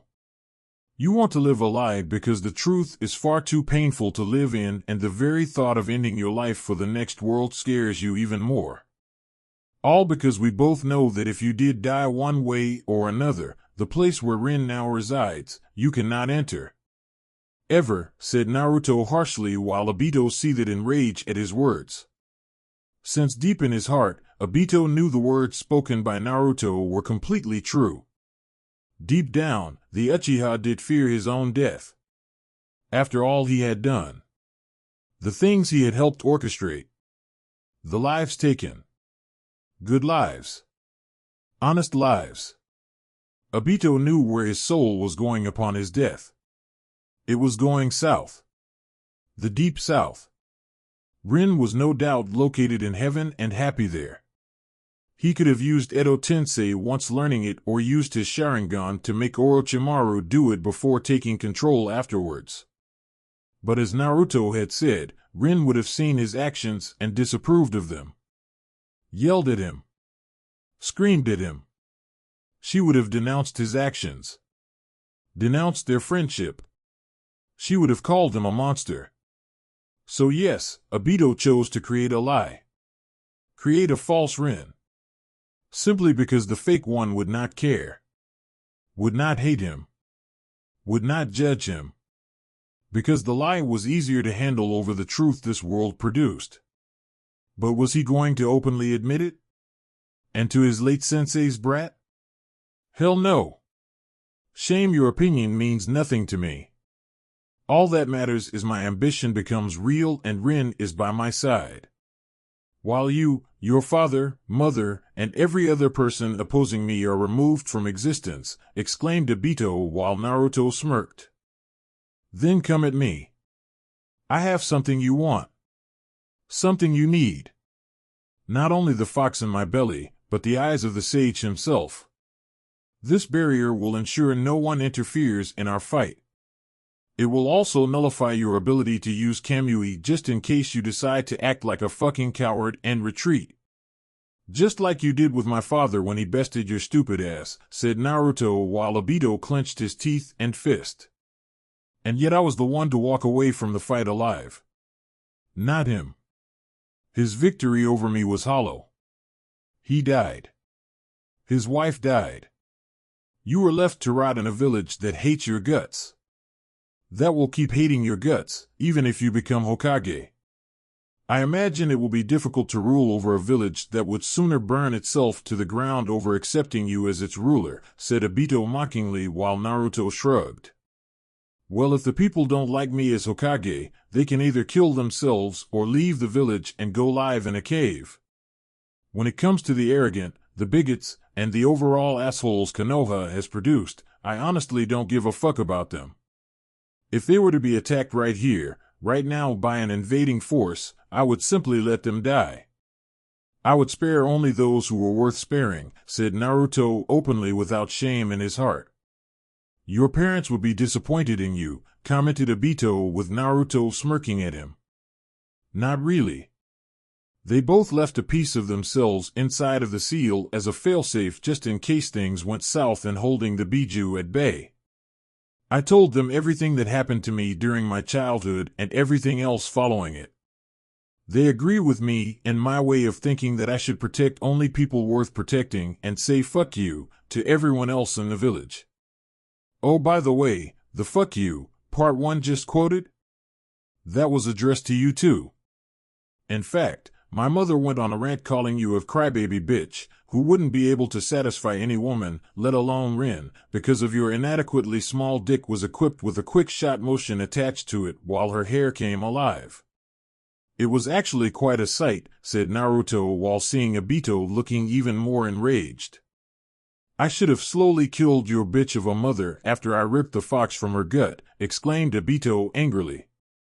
Yeah, well, as she so adequately put in her rant, fuck you too, said Naruto with Obito now moving to injure and take the eyes from the blonde Uzumaki. Only for Naruto to grab the offending hand reaching for the eyes. You're fast. But I fought and trained under people much faster, said Naruto before he was stabbed in the gut by a kunai in Obito's free hand. They should have trained you to be smart instead of fast. I'm taking the fox from you and I'm taking those eyes, stated Obito, but was shocked when the Naruto in front of him went proof in front of him. It was a shadow clone.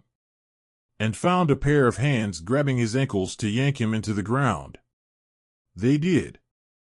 In fact, they trained me to be both smart and fast. Shame it couldn't be said for you and your clan.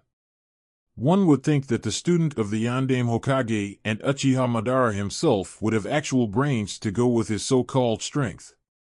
Of course, it is no real wonder you are considered to be a disappointment, said Naruto after popping up from the ground and staring at Obito with amusement. I have more knowledge and skill in my right hand than you do in your entire body, said Obito before getting out of the hole after using his chakra to burst out of it violently. That might be true, if not for the fact masturbation doesn't count as a skill. If it did, you would not doubt be considered a prodigy in the field, mocked Naruto while Obito's face now matched the color of his eyes and charged the Uzumaki in a fit of rage. I'm going to fucking murder you. I'm going to rip the fox out and turn it on Konoha. I am going to laugh as the Kyuubi spills the blood of this village. Any and all friends you have here will die and I will laugh as they are all slaughtered, exclaimed Obito while he launched himself at Naruto with pure taijutsu while his Sharingan eyes were spinning.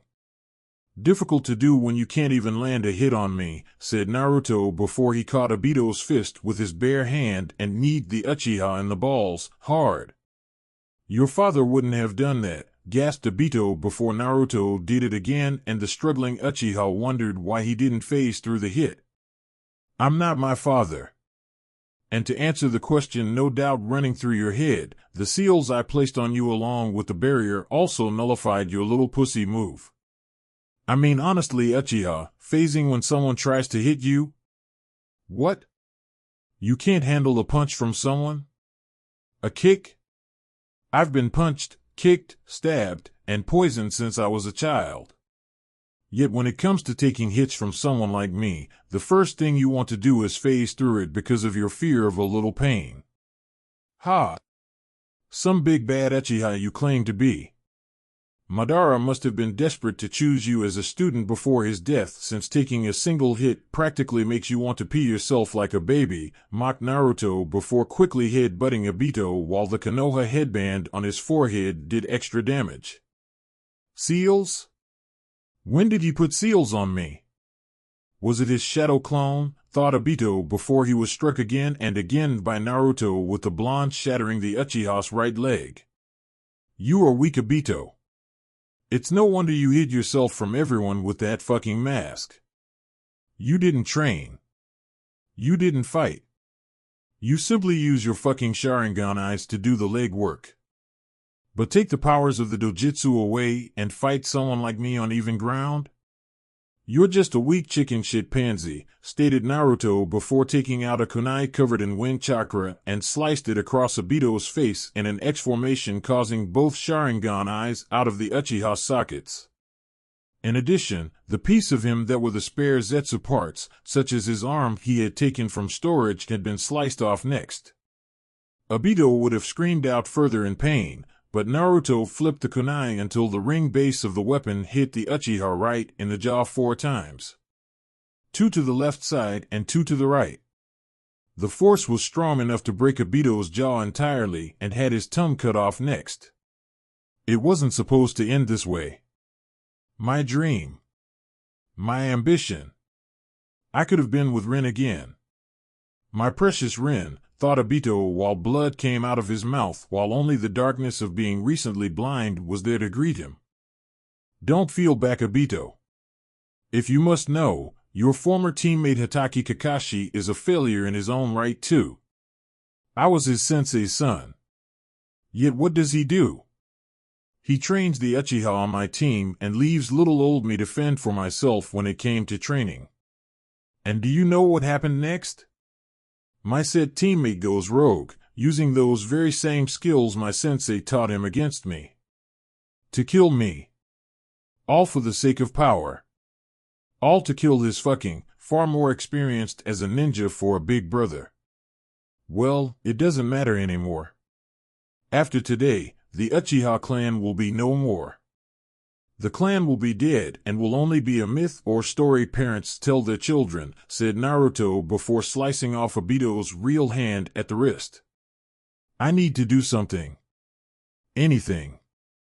Minato-sensei. Kushina-san. Rin-chan. Hell, even Kakashi Baka. Someone, please help me, thought Obito before he heard Naruto's final words to him. Goodbye, Obito. May you and the rest of your power-hungry clan rot in the lowest pits of hell alongside Orochimaru, Kabuto, Danzo, and the other members of the Akatsuki you helped bring into its ranks. Shinra Tensei, exclaimed Naruto while using a move that Konan had told him about and explained further that any other powers the Rinnegan was capable of doing would reveal themselves in time. That was how Nagato did it, and he didn't really share all of his skills with her. As for Obito, he was completely obliterated from existence. All that was left was a dark black blood smear on the ground. Something Naruto burned for good measure. He didn't want anyone trying to collect DNA samples from the Uchiha's remains. Good job, Naruto. At this rate, you will bleed the treasury dry of funds with all of the missing nin you have been killing off, commented Tsunade while the 3 squads of ANBU were behind her in case things went south for Naruto and the barrier. Yeah, well, it is what it is, said Naruto before the barrier went down. I was expecting more from him, remarked Tsunade about Obito.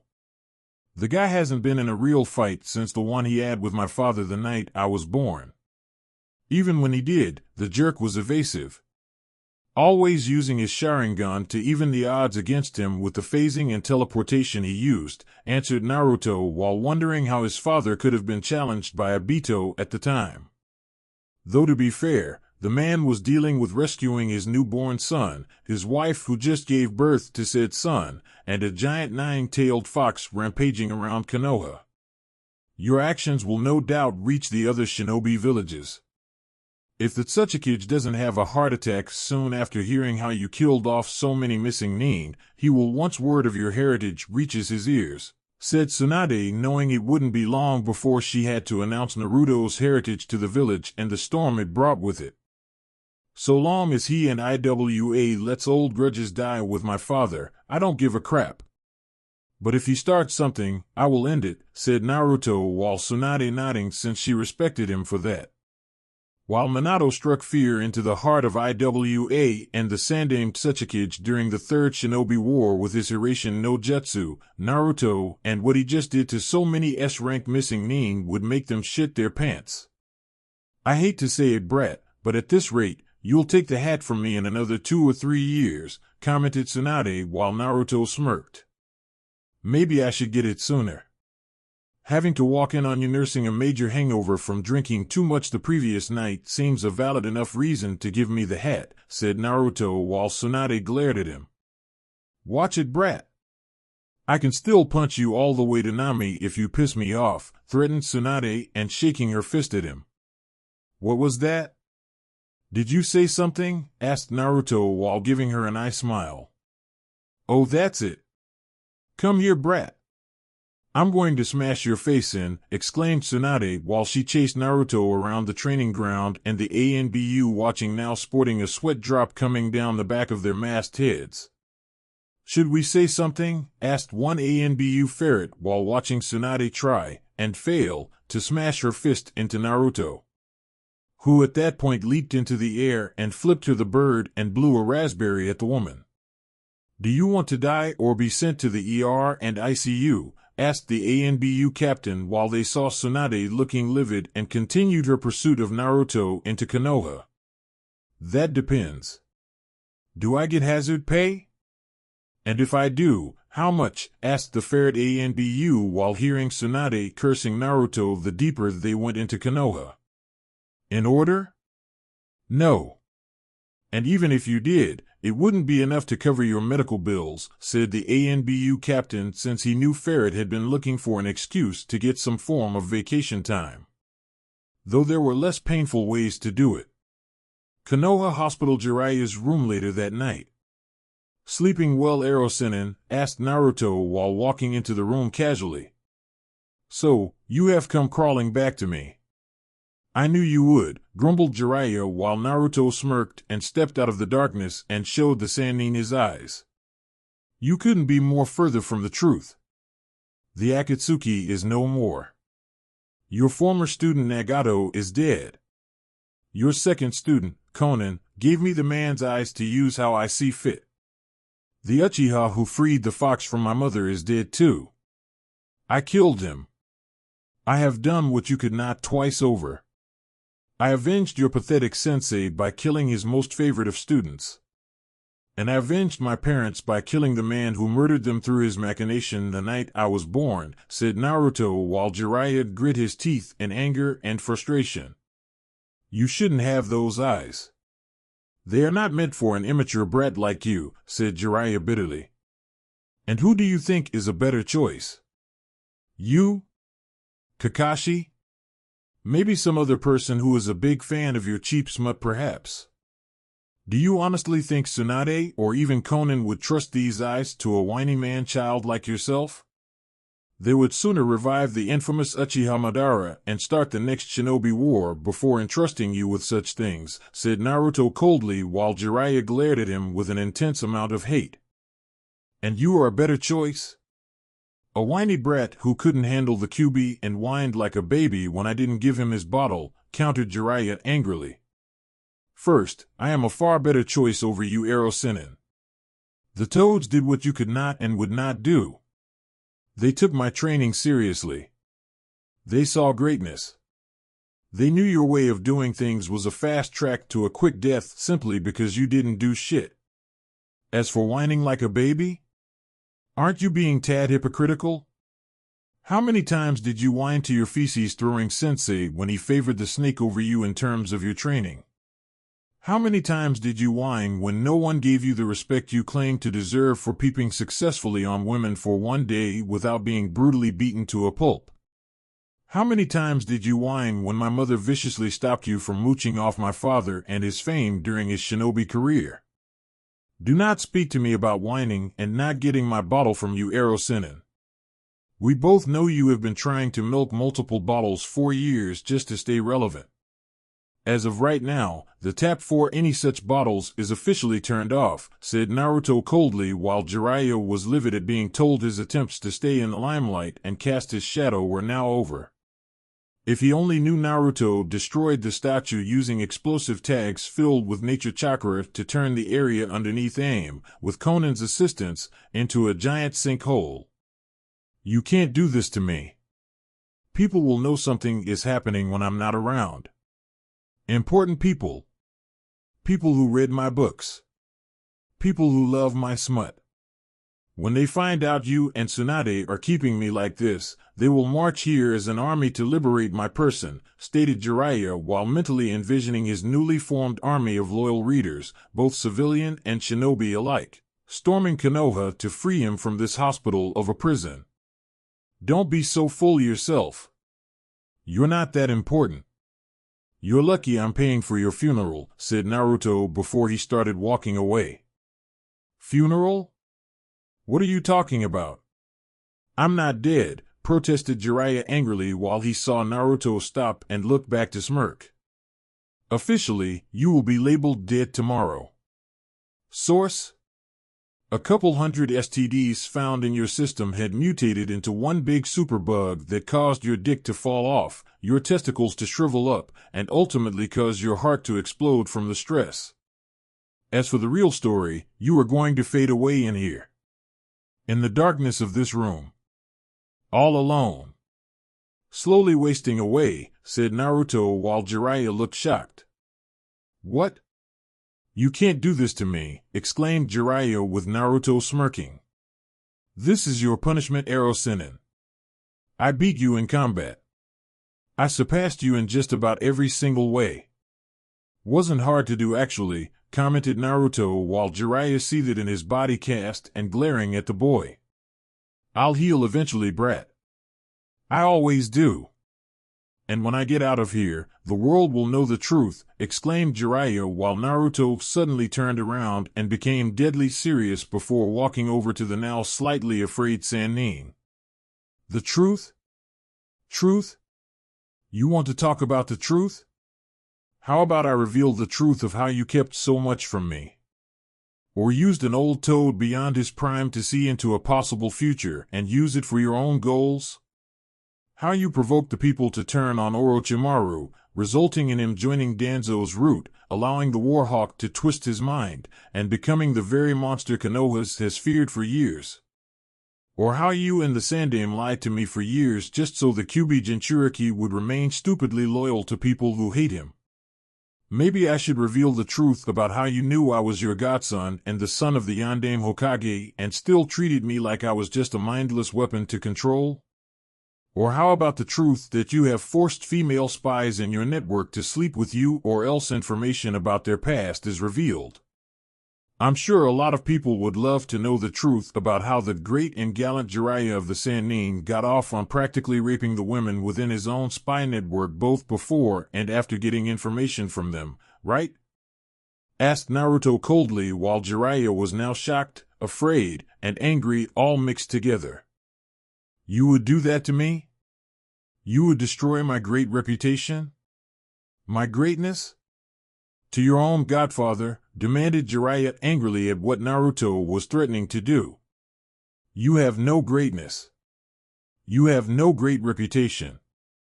Only an infamous one where the people look at you with disgust. Besides, it's the truth. And another painful truth for you is this, they hate you, Jiraiya. No likes you. No one loves. No one cared about you. They only tolerate you because of your smut, and even that is a stretch. So you can choose to die with only a small sliver of dignity in this room, or you can resist and have your sins exposed to the world with the people demanding you suffer a violent death. Exclaimed Naruto angrily before grabbing Jiraiya's cast-covered skull and yanked him painfully forward at a painful angle. I should have killed you as a baby. I was so tempted to do it. The source of my student's death. The source of the village's pain. I could have done it and achieved such a glorious praise from the villagers and shinobi who suffered from the creature's destruction. The only thing that stayed my hand was your usefulness as its weapon and the fact the Biju would reform in 9 years with no Uzumaki around to hold it, confessed Jiraiya while Naruto narrowed his eyes at him. And leave your precious village defenseless? We both know a shinobi village needs its Jinchuriki far more than a Jinchuriki needs a shinobi village. Do not act like the value of your life is far greater than someone like myself. It's not. You are worthless, Jiraiya. You have always been worthless. The only reason no one has called you out on the truth of the matter is most likely because there were people who wouldn't tolerate it coming to light. Most likely out of pity, but that's beside the point, countered Naruto while Jiraiya was seething in rage at the insults being aimed at him and hitting where it hurt the most. You will never bring peace to the world and fulfill the prophecy with that attitude, remarked Jiraiya with Naruto smirking. Who said I was going to bring peace to the world or fulfill some damn prophecy you are itching to see happen? I'm not. In a few years, I am going to be the next Hokage. I will have my dream and ambition come true. If IWA wants to start a war, let them. If Kumo wants to join in the fighting, let them. I will personally crush anyone who tries to take away my village, my home, my previous people who live Konoha. I'll see to it that the enemies I face suffer such losses that they piss themselves silly and have nightmares at the very mention of my name. Not yours. Mine. So enjoy your time in the darkness here, Jiraiya. Enjoy the solitude. This is your punishment for being the pathetic loser who was so desperate to get out of the shadows of his betters, set things in motion that caused all sorts of problems for the world. In many ways, the prophecy you want to see fulfilled is where one of your students has to clean up your fucking mess. As far as I'm concerned, your mess will be removed through the sands of time. Let it do the work in fixing what you broke, said Naruto before leaving the room. Naruto. Get back here, you little shit. I won't be denied what is mine. Naruto. Naruto, yelled Jiraiya angrily and didn't realize the blonde had put a paralysis seal on his face when grabbing him through the body cast, so it was impossible to move out of the bed. It would be the last time someone ever saw Jiraiya alive ever again. Epilogue years later. True to his word, Naruto became the 6th Hokage of Konoha, much to the displeasure of some people in the village. But considering there were few alternative choices, those who opposed it were silenced since Naruto was the strongest shinobi in Konoha. Not only that, but Naruto's heritage was finally revealed to the populace once ascending to the position of power. Many were shocked by this and realized how much the boy looked like his father while wondering why they didn't notice it sooner. Many people blamed the Sandaime Hokage, the elders, Danzo, and Jiraiya for holding the truth from them from the start, if not for the longest time. They claimed if the truth had come out, the man's son would have been protected since his birth. Naruto felt they were just being shallow. In his eyes, it shouldn't have mattered if he was the Yandaime's son or not. He was still Naruto and was the one holding the angry Biju from destroying Konoha. If they couldn't accept him as a hero without his father's name attached to it from the beginning, the people were not truly loyal. Just a bunch of morons who were more vain, if not foolish in terms of position, than even he realized. Morons he was going to have to properly educate in truly seeing the gravity of their sheer stupidity so the next generation wasn't so stupid as them. The first thing Naruto did as Hokage was to add an understanding of Fuinjutsu to the class curriculum for the students. Much to the disapproval to some people on the council, since not everyone had a skill for it. Why add something that was not for everyone? Naruto told them even if they couldn't do Fuinjutsu, it didn't mean the students couldn't understand the principles or understanding the nature of Fuinjutsu. Not only that, but Naruto had felt the system of knowing only 3 jutsus in order to graduate was just not enough for academy students to become genin.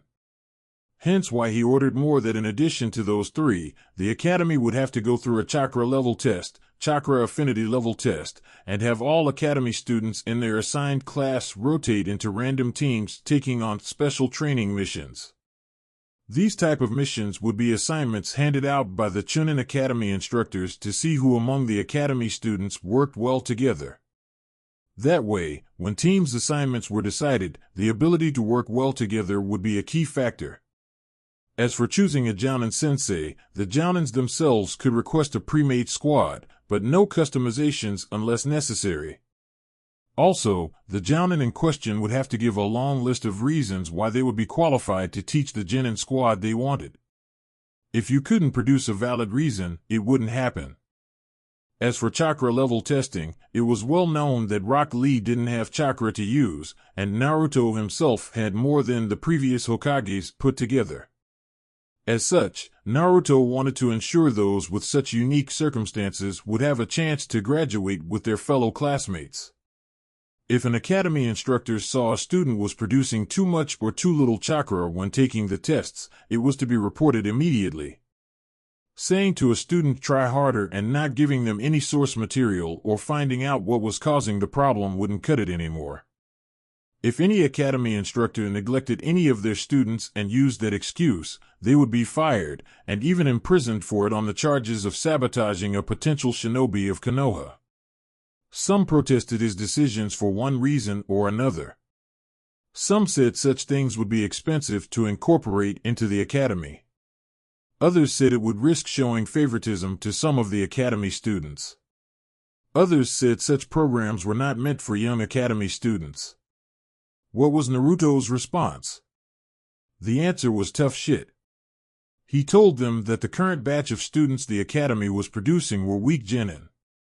All of them were placed with a jounin, who spent very little time evaluating the team, and said jounin also being forced to pick up the slack if the team passed the test given. It was unacceptable. In addition, Naruto had retired shinobi or those too injured to be active anymore, come out to the academy to teach part-time to help pass down their own knowledge to the next generation. Providing survival training information, past mission assignments, and all of the information from them. They were put in scenarios, under strict supervision, where all they had were each other, their wits, and very few supplies.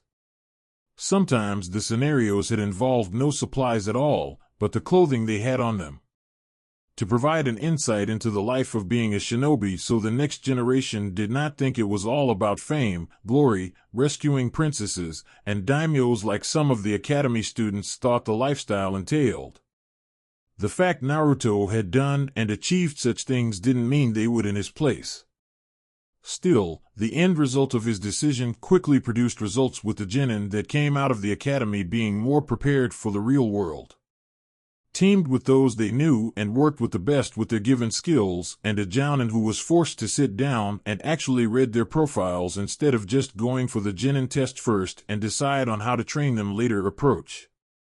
If jounin were going to train their genin teams, they were damn well going to put in the goddamn effort.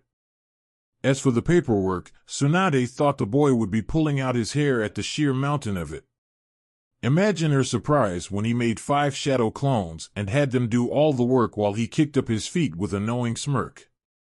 When Tsunade angrily called him on not only knowing how to defeat paperwork, but also knew how to do it for years, and didn't tell her at all, Naruto just smiled at the woman.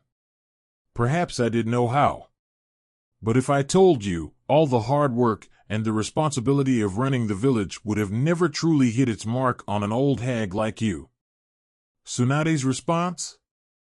She tried to strangle Naruto and had to be held back by 2 squads of ANBU, Shizune, Guy, without his weights, and Kakashi using Sharingan to eventually put her to sleep. And all the while, Naruto had a knowing smile on his face. It was good to be him in the seat of power. That and revenge on Tsunade for being a neglectful member of his family was sweet. As for Kakashi, the new Hokage wasn't about to let the man get away in life without being punished swiftly, yet very much cruelly. And by cruel, Naruto was thinking of something truly diabolical, if not something close to a war crime. The punishment for Kakashi? He must avoid being hugged in a vice grip by Guy. While that doesn't sound so bad, Kakashi has to do it for 1 week straight. Again, nothing too cruel about such a punishment at first glance, except that Guy would be completely naked. Yes. Naked. No weights. No clothing. No hiding his youthfulness to the world. But to give Kakashi a somewhat fighting chance of escape, Guy would be covered in grease, and had to hold on to Kakashi for a good 30 minutes to make it stop ahead of the week's end. Why would Guy agree to this? Because Naruto played on his pride of never refusing an actual challenge, and the hint the new Hokage gave of Guy not being able to carry out his mission/challenge would look badly on the Jounin's record. It was only natural Guy would jump at the thought of completing such a challenge, while Kakashi got on his hands and knees and begged Naruto with crying eyes to reconsider this harsh punishment. Naruto of course looked Kakashi right in the eye and said 5 simple, yet earth-shattering words. Not a chance in hell. Needless to say, the entire week was pure hell for Kakashi. He spent it running through the village dodging, ducking, running, leaping, digging, and everything else short of all-out flying in the air to avoid Guy's naked form trying to hug him. While he could have let the extremely weird and naked man hug him for 30 minutes and be done with the entire punishment Naruto laid out for him, Kakashi still had some measure of pride in himself, and as a man, what little was left, in not being hugged like that. Unfortunately, even he underestimated Guy's persistence in carrying out his mission.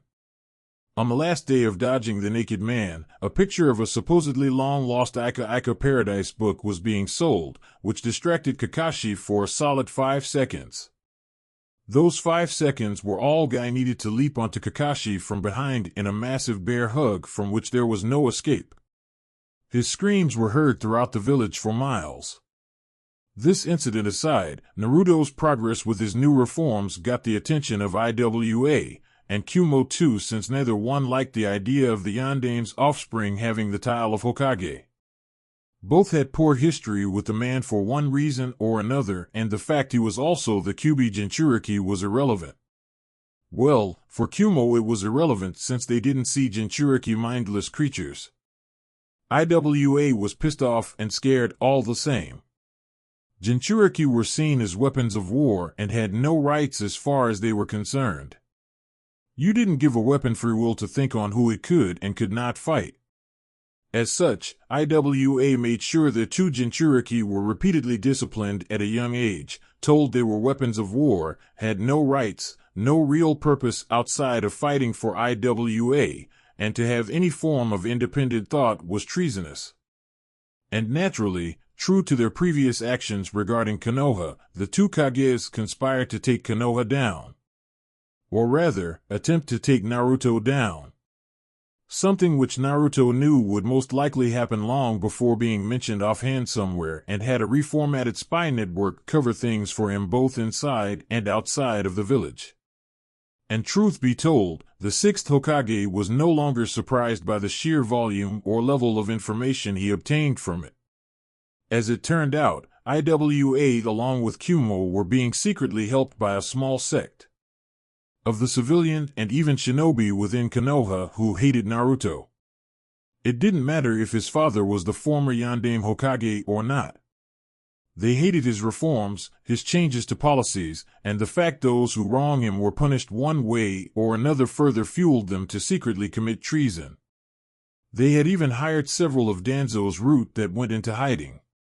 The old Warhawk had not put these men on his secret roster yet due to how recent the time was when entering into its ranks just before his death. They apparently felt they owed Danzo to kill the one who ended his life and destroy the village rather than see their lord's murders have it in his place. Such a spiteful bunch. It didn't take long to round up all the traitors within the village and put them to the sword after revealing their crimes to the masses. He had already sent copies of the proof to the Fire Daimyo to further validate his decision to execute them all before anyone within Konoha became a possible sympathizer and knew people with influence who could make some appeal on a guilty person's behalf. As for IWA and Kumo, they were met with quick but brutal beatdowns by Naruto along with his chosen ANBU squad he assigned himself when reports came in of incursions from both villages. Each time Naruto was on the battlefield, he sent the enemy shinobi back to their villages in pieces with a warning each time with one survivor to tell both Kages to back off or else. They chose or else when both Kages sent their 2 Jinchuriki against Naruto in the hopes the numbers from both Biju from their respected sides would be to their advantage. Only for IWA to lose both Jinchuriki to Naruto after killing the IWA ANBU with them and the Hokage meeting everyone within a shared mindscape where they could talk without any interruption. After removing the various seals that were on Han and Rashi to ensure they were punished should they possibly step out of line, Naruto took them home back to Konoha. Keeping their status as Jinchuriki a secret, the sixth Hokage merely called them defectors who wished to leave the cruelty of IWA behind for greener pastures. Naturally, it raised a stink with the Tsuchikage, who demanded the return of his weapons when the daimyos had called for a sit-down to prevent a war from happening. Naruto's diplomatic response was, if you didn't want to lose either one, they shouldn't have been on the front lines. Not to mention how they were treated since birth and how IWA saw them as things instead of people. Throwing down stolen files and showing just how IWA treated Jinchuriki since the Shodaime Hokage divided up the Biju in order to promote peace. This was, in many ways, Naruto's response to the Tsuchikage as an Uzumaki. Which was, in a sense, a big fuck you, with two middle fingers to the old man. As for Kumo, B was given his own beat down, as was Niyujito when they fought Naruto in battle. When an offer was made to join Konoha, they refused, as the two were loyal to their village. Still, the fact Naruto beat both Jinchuriki at their best, and barely looked winded made the Raikage rethink his aggressive strategy aimed at taking down his late rival's son. Which was unknowingly the smart move on the Raikage's part since Naruto intended to cripple A and Kumo in the event he didn't back off. Not only that, but given how Naruto had the sage's eyes, both the 8 and 2-tailed Biju told their vessels that under no circumstances would they give their power to fight the blonde Hokage. Not just because of Kurama sealed inside of the man, but the eyes were those of their father. To them, it would be as if they were fighting the very man who gave them all life. Not only that, but the 7-tailed Jinchuriki named Fu had found her way into Konoha after running away from Taki. When asked why she came, the green-haired girl told him that Chome had heard through her bond with the other Biju of your actions. She wanted to be free of the hatred her village had for her and to not be treated like an attack dog for them. In fact, Fu had never set foot in Taki, but was always speaking to a handler who had sent orders from the Taki Shinobi Council to protect their village or else face the ever-painful consequences. And naturally, such a story pissed Naruto off to no end since it wasn't fair to Fu in the slightest that she had to fight for jerks in a village they wouldn't let her even live in. Naturally, an envoy from Taki came after hearing Fu was there. The man practically that Konoha surrender their weapon immediately. Banging his fists on the Hokage's desk, ranting and raving about village security, and the threat of denying aid to Konoha during wartime if they didn't have their property back. How they would do everything in their power to aid Konoha's enemies and see to it the village was burned to the ground with Taki taking everything and anything they want. Naruto's response to the threat? The answer was beating the living shit out of him and send the asshole to Ibiki for answers. As it turned out, the man was part of a group of Taki nin waiting outside of Konoha for him as well as Fu. Once the girl was in their possession, they were to bring her back to Taki, where the Biju would be ripped out and placed in a new Jinchuriki. One where they could remold into being a loyal attack dog and a boundary seal they were working on to keep their Jinchuriki within a certain radius of their village. If the Jinchuriki went past the boundary, the seal would activate, shocking the user, and alert the assigned Taki nins to bring their target back to be punished. To make matters worse, the group of Taki nin intended to take certain liberties with Fu along the way back to their village. If she got pregnant along the way as a result didn't bother them, as none would acknowledge the child. Not only that, but the child might be used anyway as the new Jinchuriki while Fu herself was kept unconscious in a medically induced coma the entire time during the pregnancy. With that in mind, Naruto ordered 2 ANBU squads to find the exact location where the group of Taki nin were located. After they did, the orders were to kill all of them, and put all the bodies in a large crate. Once the order was carried out, Naruto had said crate, dripping blood from the dead bodies, strapped to the back of the Taki nin envoy, and told him to return back to his village with what little dignity he had left while delivering a message to those running Taki. Try this shit again and I'll burn your fucking village to the ground with the giant tree you have being turned into the world's largest pile of ash. I will do what Hashirama did not have the balls to do and what Uchiha Madara could have only dreamed of doing should you so much as even think up a plan like that again. Needless to say, Taki did not complain about the loss of Fu ever again.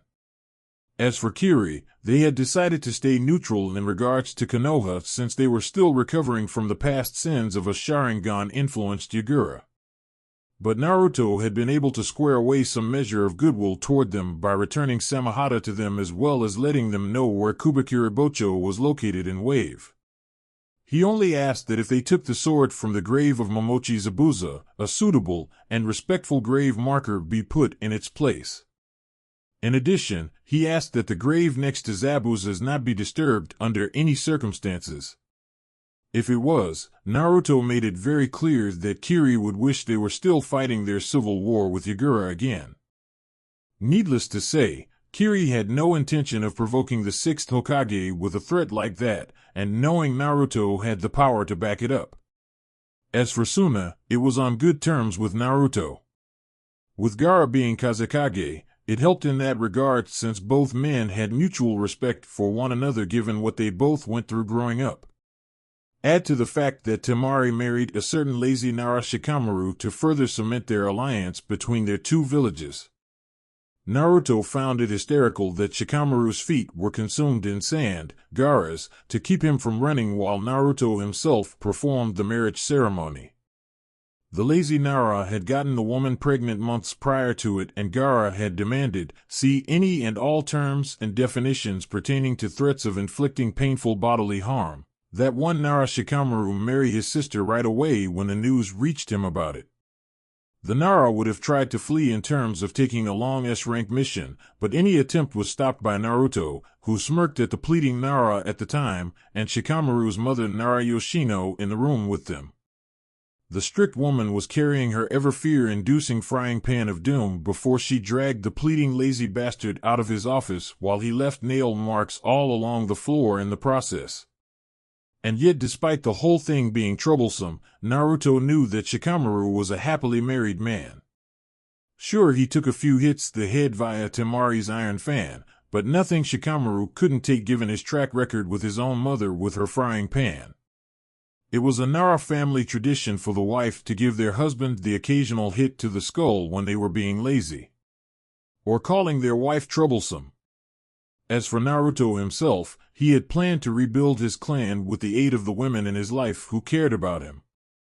Those individuals in his life were Hyuga Hinata, Mitarashi Anko, Shizuka. She came after him again after doing much soul-searching in her life and was able to prove herself worthy, but had lived in Konoha, and his just distance enough cousin Uzumaki Karen, after finding her in one of Orochimaru's labs. They had found out about Naruto wanting to rebuild the Uzumaki clan and decided they would help him in that regard. It was the least they could do for him outside of their own love for the blonde Uzumaki, considering he had helped them out on multiple levels. Even now, Hinata was expected to give birth soon to their son Boruto. She was going through the painful contractions, crying out in pain, trying to crush Naruto's hand with her now suddenly obtained super strength granted to her from the pain. Aya! You did this to me! Suffer! Suffer as I suffer, yelled Hinata while she kept trying to crush his hand and her eyes were blazing with fury. Only Naruto wasn't feeling any of the pain. How is this possible? The answer lay in the fuinjutsu he put on his hand. Hinata was currently squeezing in a bone-crushing grip. The seal he put on it would transfer the pain to someone else who unknowingly had a seal on their hand.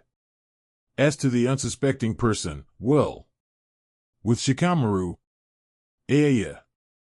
Why am I feeling so much pain? Yelled Shikamaru while gripping his hand and rolling around on the floor. Serves the lazy bum right. He actually tried to get a long-term mission around the time I was going into labor with our child. Crushing his hand during the contractions was too merciful. This is so much better to watch and see from this perspective, thought Temari with a smirk while feeding their child and seeing her husband suffer. Naruto had secretly put the seal on Shikamaru after the man had fainted from the pain he got from holding Temari's hand during her pregnancy. It wasn't hard to convince her to let him do it in secret given Suna woman's hormonally imbalanced state when giving birth. The angry, at the time, woman demanded the lazy bum suffer long after she had brought their child into the world, and Naruto's proposition fit in perfectly with her form of revenge. "Why aren't you helping me? It hurts," yelled Shikamaru while Temari just watched Shikamaru rolling around in the ground in the pain while their child laughed at the man's suffering. Back with Naruto. "I am not giving you another child after this." "Never," yelled Hinata while she glared at Naruto while he looked completely calm despite the vice grip his wife had on his hand, currently turning purple from the strength applied to it. "They say that now, but later will come the apologies, kissing, groping, and apology sex that comes with it," thought Naruto from his past experience with Anko, Shizuka, and Karen with their pregnancies. Naruto was actually surprised Shikamaru didn't realize what was wrong with his hand or suspected what was wrong had been done by him. Then again, the man was dealing with his own wife, their child, Gaara as a brother-in-law, and the overwhelming pain the seal on Shikamaru's hand sent when Naruto's wives tried to hurt their husband when in labor. Oh well. Best not to think of it. After all, why make the Nara suspicious?